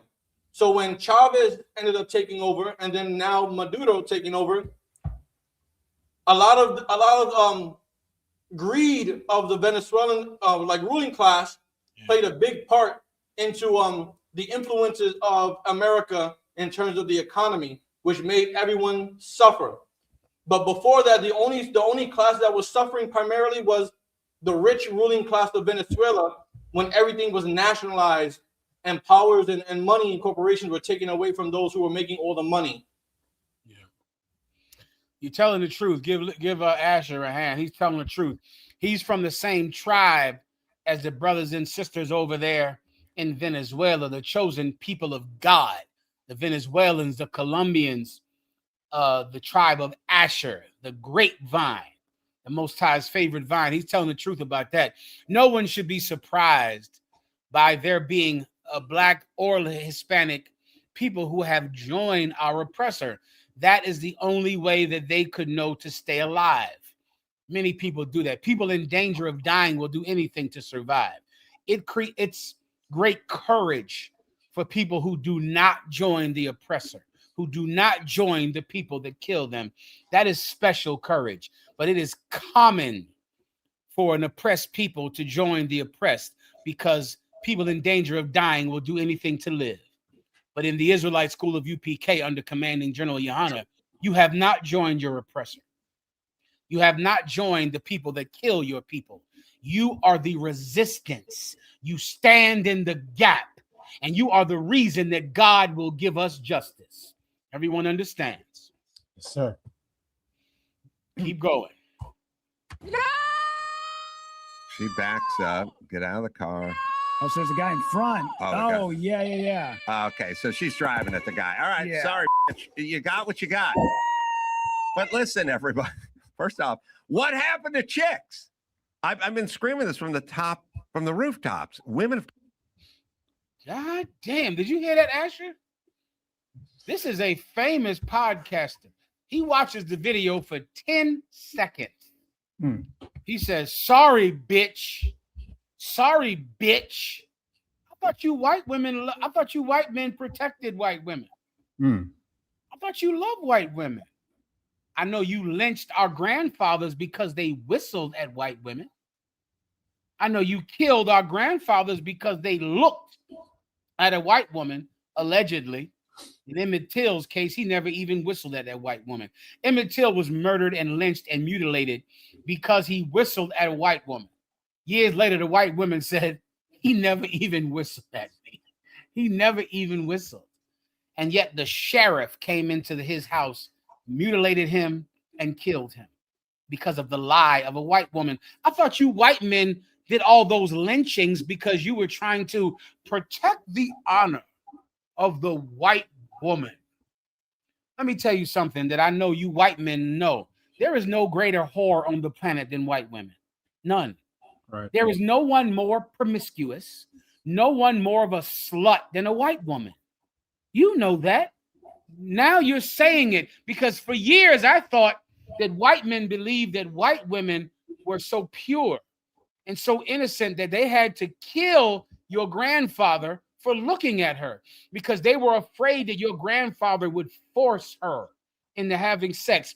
Do you know how many black men were lynched because a white woman lied and said that she was raped?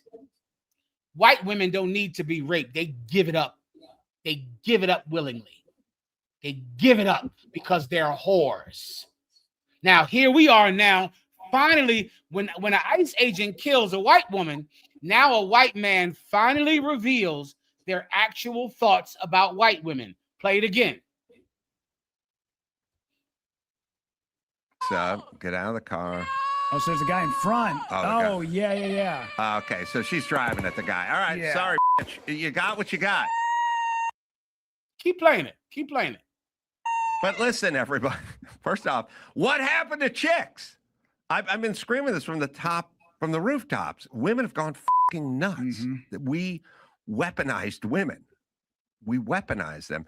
Also, there's a weird kind of a practicality that women don't grow up with because they don't have rough and tumble play. Guys grow up with a healthy fear of stuff and other guys and bigger guys get punched, and you get smacked a couple times and you kind of learn your P's and Q's and stuff. Women do not do rough and tumble play. And so women, what I've been seeing is like 40-year-old women standing in front of police vans going, no, you're not going anyway. Like, and the van just starts running and they're going, no. And at some point they get knocked over and they lay on the ground and they scream, what's going on? And it's like, the van is 5,000 pounds. You're 190. Pause it. You're a little heavy. You're not a pixie. White men, women absolutely know what it's like to get smacked around because white women get smacked around by white men. You beat them. Do you see how the minute that a woman gets murdered, then white men hate white women. They hate them because white men love nothing more than murder. Do you understand? If a white man has to choose between children, women, and murder, he will always choose murder. Murder is what he loves more than his family. He doesn't love white women. He didn't hang those black men because they whistled at a white woman or because he thought they raped the white woman. He hung those black men because he had the best excuse to kill when you're looking for any excuse to kill. This white woman didn't get shot because she tried to kill an ICE agent. She got shot because an ICE agent had any excuse to kill someone. So now this white woman is dead. And you know what? Sorry, bitch. Sorry, you bitch. What happened to chicks? What happened to chicks? Chicks don't get beat. Yeah, they do get beat. Chicks get smacked around by you.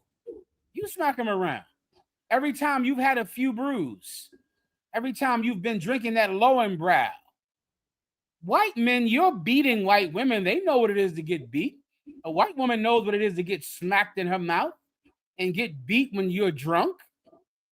She knows what it is to get smacked around. What she didn't know is that you love murder more than you love women. You love murder more than you love your children.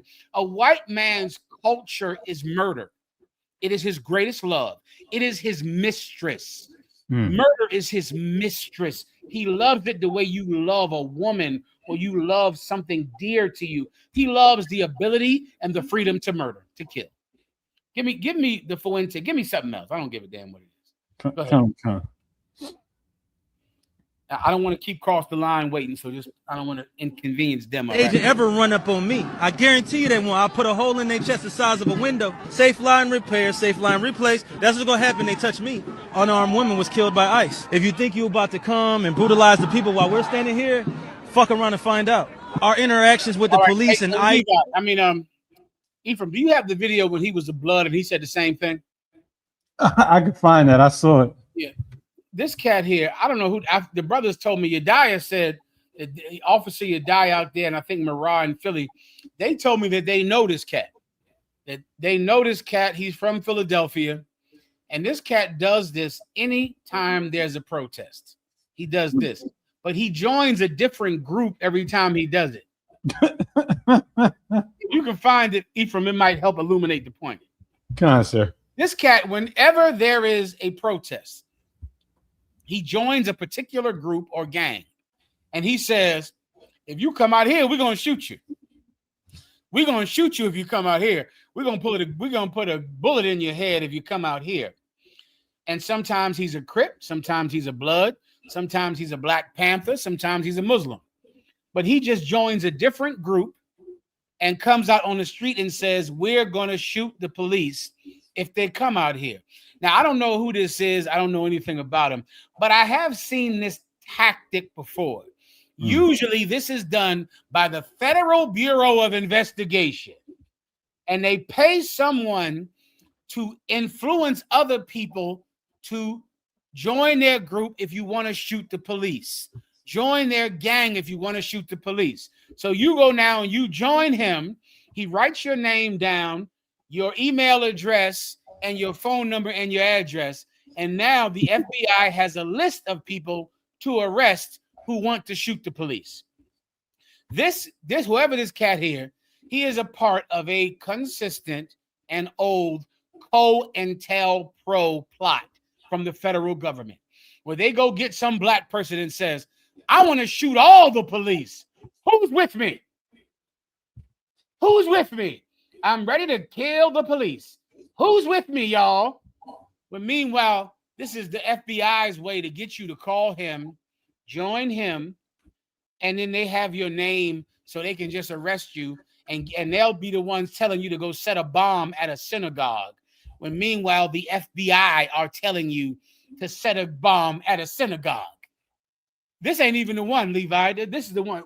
I never saw this one before, but this is a whole different one. Show me the one where he's a blood or a Crip. Well, this is him with there's blood writings all over his vest here. Oh, there's a better one where he's wearing the red and making the blood gang signs. But I'll watch it. Is this a video? No, this is just a picture. There's a video where him saying the exact same thing. Kind of. Making the blood hand signs, saying he's a blood and the Blood Alliance, and we're gonna shoot all you cops. Black people, listen, I don't know what to tell you. I mean, let me tell you, the Black Panthers, I'm sure in the beginning they were well-meaning, much like the Civil Rights Movement and Martin Luther King. They were well-meaning.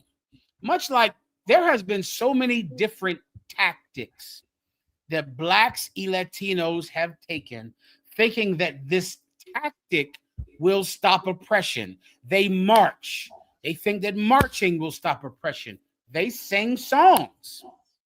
They think that singing will stop oppression. They walk out on the street with guns. They think if we can have guns and walk out on the street with guns, that will stop oppression. Tactics are irrelevant. Give me the precept in the Apocrypha where the Japanese king said, if this people disobey their God, then thou shalt prevail over them. Tactics are irrelevant. The Black Panthers have a completely different tactic than the Black Christians. The Black Christians are nonviolent. They believe in marching and singing. They believe a good song is going to stop white oppression. The Black Panthers believe that if you use your constitutional right to carry a gun and you have a gun, then that will stop oppression. Everybody has their own tactic. What you don't know is that tactics are irrelevant. Tactics do not matter. The person doing the tactic matters. The person. And the Black Panthers, how many people in there smoke weed? How many Black Panthers? Look at this crew right here. How many of them do you think smoke weed? I'm going to say roughly 100%. Right? Let me ask you a question. Is it illegal to be gay and be a Black Panther? Black Panthers out there, listen and answer the question in the chat room. If you're a Black Panther member, can you be gay and be a Black Panther member? Anyone? Ask Alexa. Ask somebody. Ask the Google. Ephraim? Let's see. Khan. Where's Google? Is Alexa in here with me? My son keeps unplugging the goddamn Alexa. Alexa, do the Black Panthers accept homosexuals?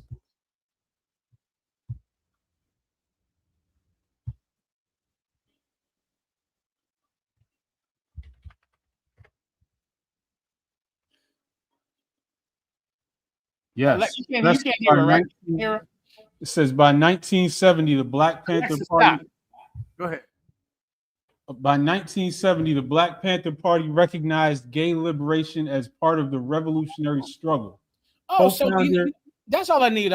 So in 1970, the Black Panthers accepts homosexuals in their group.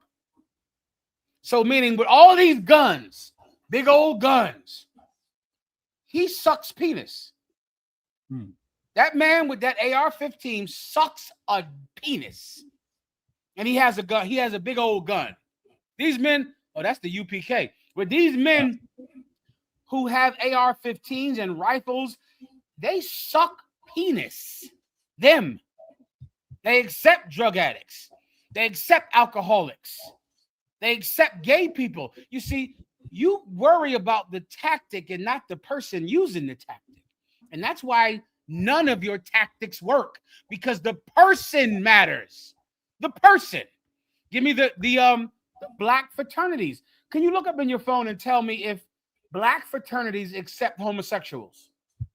Concert, they definitely do. I believe you're right about that, Ephraim. I believe you told the truth once again. In this class, I think you might be on to something. I don't think we need to do deep research to find out. We won't need to dig up a cave to figure this one out, will we? I think this one is obvious, right? Yeah. So can you imagine a black fraternity trying to uplift the black community, trying to educate, and that's their tactic. Their tactic is to create an organization where black people are committed to scholarship and the uplifting of black people, while the people in the organization suck penis. You see, the tactic is irrelevant.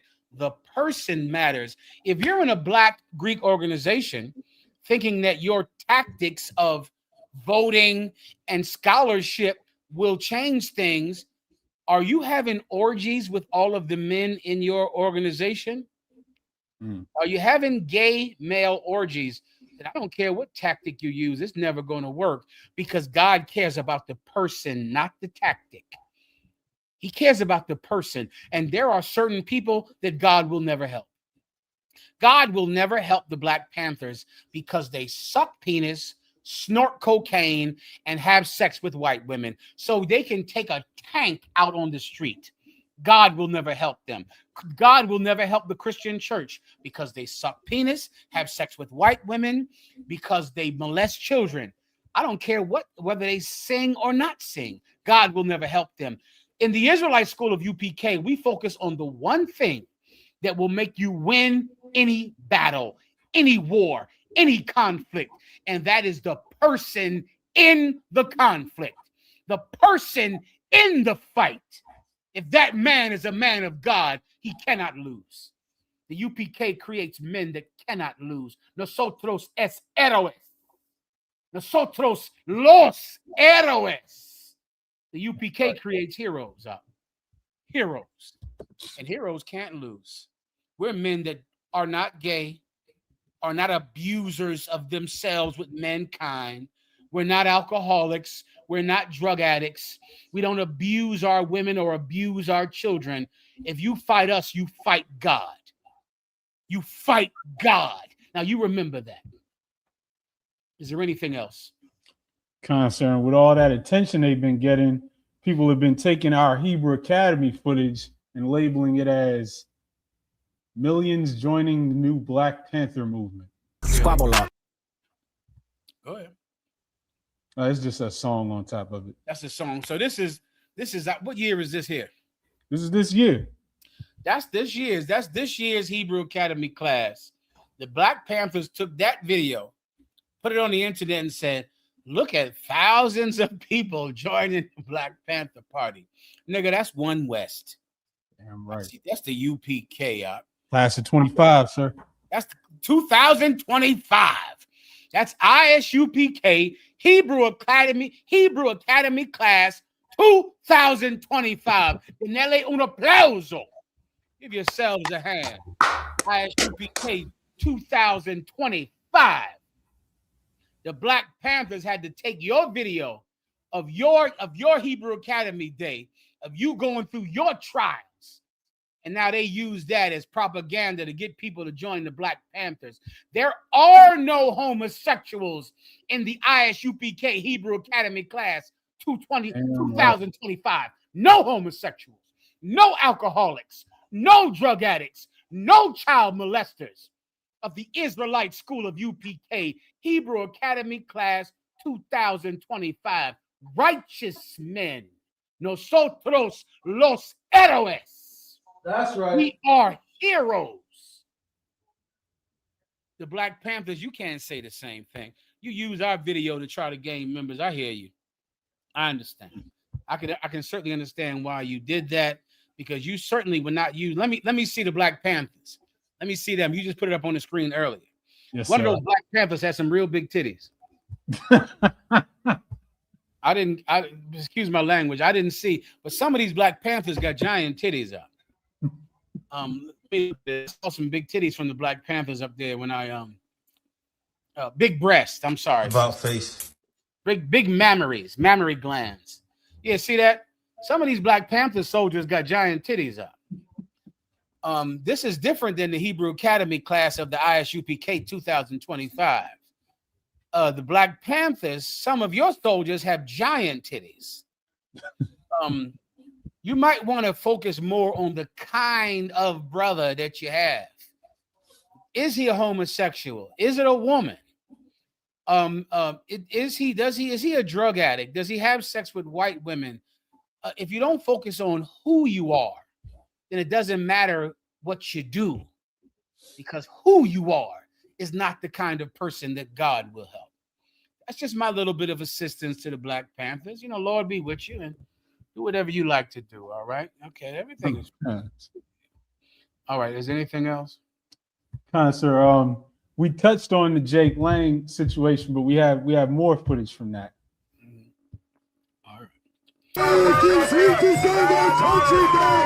A few inches later.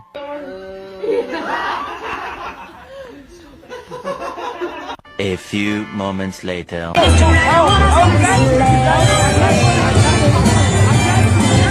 And that's the brother trying to save him from the crowd as they rip his pant leg right off. They were gonna strip him naked out there. Well, let me tell you something. And there's so many different ways to look at this. I'm going to give you a very positive way to look at this. This brother, of course, there was a Black man that saved this white man's life. This white man would have never saved that Black man's life. Right. This white man is a white supremacist, and he would never have done the same thing for this brother. This brother did it. And the reason this brother did it is because this brother has been indoctrinated with the belief of Martin Luther King. And he believes that if he could be more kind than white people are, more just than white people are, then maybe white people one day would forgive him for being Black. That is the goal of every Black Christian. I don't know if they voice it, but they know it's true. They want white people to ignore their race. They'll say it sometimes, Ephraim. They'll say, don't call me a Black lawyer. I'm just a lawyer. I don't want you saying I'm a Black doctor. I am simply a doctor.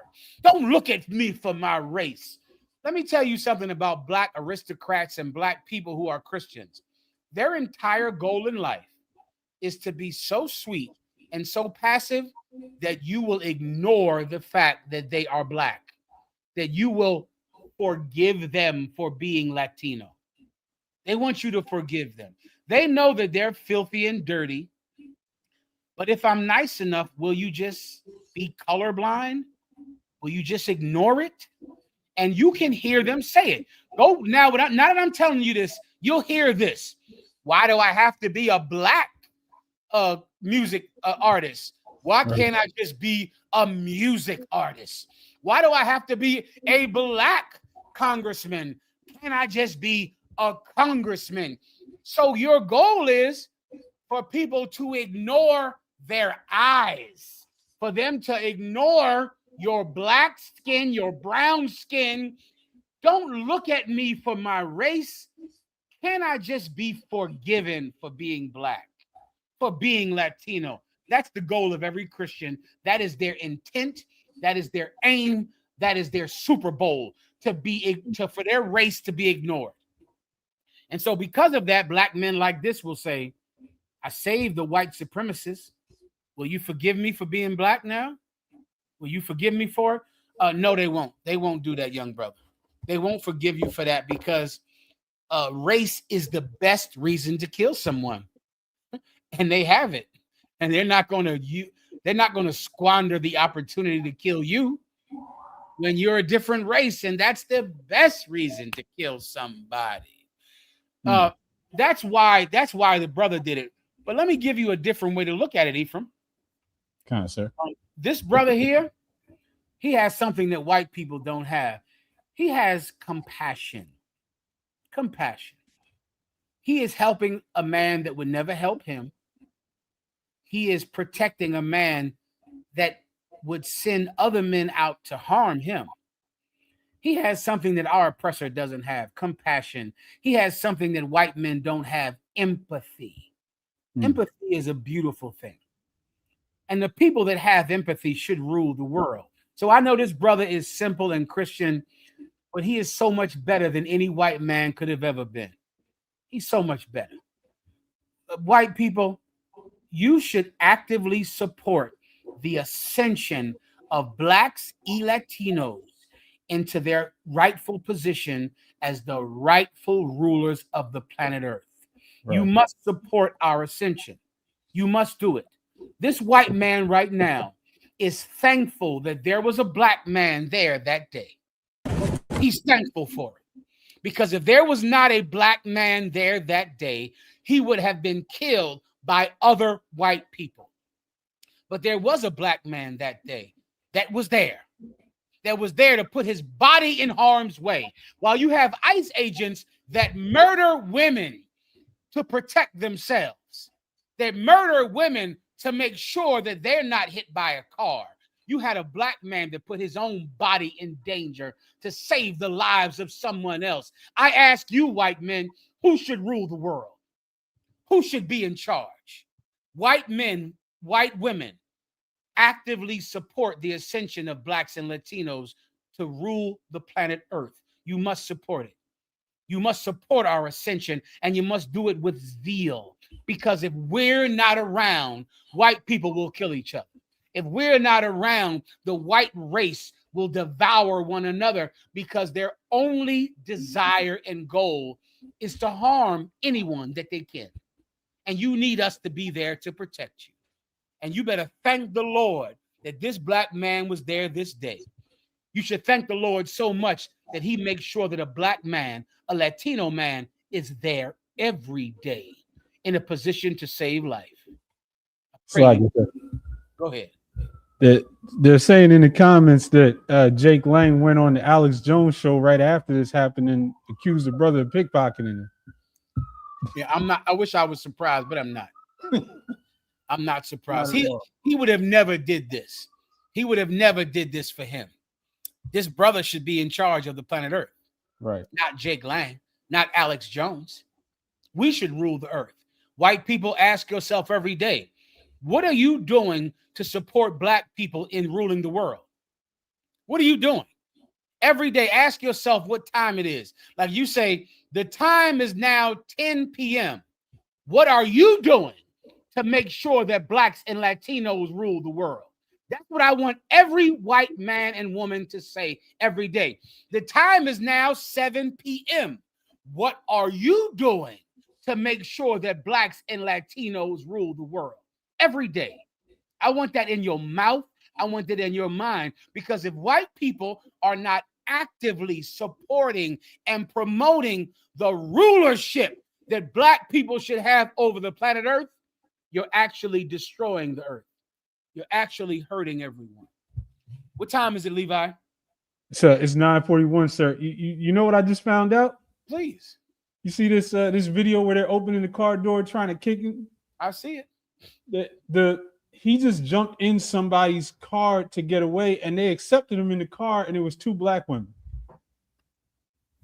You kidding? You've got to be joking. There's a whole news article on it. Levi, the time is now 9:42. White people, the time is 9:42. What are you doing to actively support blacks and Latinos to rule the world? With that, Levi, with that, Ephraim, let's give him a hand. That crossed the line. Get on in here. Colonel Khan. Gracias. All right, let's get it on. Who was in the class tonight? Anyone left? Yes, sir. Virginia's still here with us. Yes, VA a hand. VA, did I miss any questions from you? Who's that? Sir. Who's this lovely sister sitting in the front row? She's so lovely sitting in there. What's your name, sister? Imadar. Give Imadar a hand. She's so lovely sitting here all late at night. She ain't too bad. She's too pretty. She's too pretty to even be on camera. Give yourself a hand, Imadar. Good job. Well done. No problem, Imadar. And Levi, the other brothers down there, the young warrior in the back, the other brothers in Virginia. Good job, Akim. Good to see you, Virginia. Well done. Thank you for being in here. Let me see Big Texas now. Where's Big Texas at? I see you, Colleen, in Big Texas. I see you down there, Warrior. Get it on, Most High in Christ. Did you want to say anything, Colleen? Salagi, sir, just the water for your service, sir, and wisdom. The water for your service and wisdom, brother. Gracias, Most High in Christ. Good to go. I see you, Virginia. Good to go. Virginia, it was nothing you wanted to say, correct? I want the water for your service and, of course, in your wisdom. And we're rocking it again next Thursday, Lord willing. Lord allow. Damn right, brother. The water. Okay, Chicago, Chi-Town. Chicago, what's up with this cold weather down there I'm hearing about? You ain't scared of it. You used to it by now, I'm assuming. Yeah, kind of, sir. We still put the work in. We don't care what the weather look like down here. So yeah, I hear that. I heard it's going to be a giant snowstorm this Sunday. Virginia, is it going to hit down there with you or no? Wakan, sir, is supposed to hit us as well. Listen, get ready for it. This snowstorm is coming. Prepare. You want to get out there and prepare for that snowstorm, man. The Most High God will be with us. He's always with us because of who we are, because of how we live our lives. He will stand with us. So you not only want to get a generator, if you need it. Make sure your pipes are ready so your pipes don't burst. You want to prepare for the storm, and then you want to be the kind of man and woman that God will protect in the storm. You want to make sure you do that. Chicago, I know you're ready to get it on. Did you want to say anything, Chicago? no, just like the other brothers. Thank you for your service. Class was excellent today. So Thank you for your service, brother. Most High in Christ. Good to go. Anything else? Milwaukee, Wisconsin. Did you want to say anything? Nah, sir. Most High in Christ. Good to see you as well, Lakim. Headquarters, is that it? Con, that's all, sir. Lord, now I'll see you down there in headquarters in the flesh. Headquarters Right. next Thursday, Yakim. Get ready for the storm. Prepare for the storm. More importantly, be the kind of person that God will get through the storm. And I pray you understand what I mean. God will get you through the storm. He'll get you through it. He'll get you through the rough time. Be the kind of person that earns it. I know you go in this. All right, go ahead. So this is Officer Shagapan, and I know you're wrapping the class up, but for any brother that want to come on Cross the Line Radio tonight, we're going to be talking about Martin Luther King. Was he a traitor or hero to the black and brown community? That's a hell of a good topic. Get on there to Cross the Line. Was Martin Luther King a traidor? You want to find out about it? Come on to Cross the Line tonight. Come on and answer the questions and get on in there with the brothers and speak about Martin Luther King. With that, Ephraim, you got it. Con, sir. We'll give one courtesy salute to the teacher. Clap it up for the class. Individual like Majum. We're going to give one courtesy salute to the teacher, men of Israel, like Majum Shabbat. I Majum. Barak. Yahweh Bashem Yashabakatam. Yahweh Bashem Yashabakatam. Yajim Song Faces Sisters. Sisters I Majum. We'll give one courtesy salute to the sisters, men of Israel. Majum Shabbat. I Majum. Barak. Yahweh Shema Alakam Bashem Yahweh Shai. Yajim is me. Outstanding. Do it. Shalom, General. Shalom, warrior.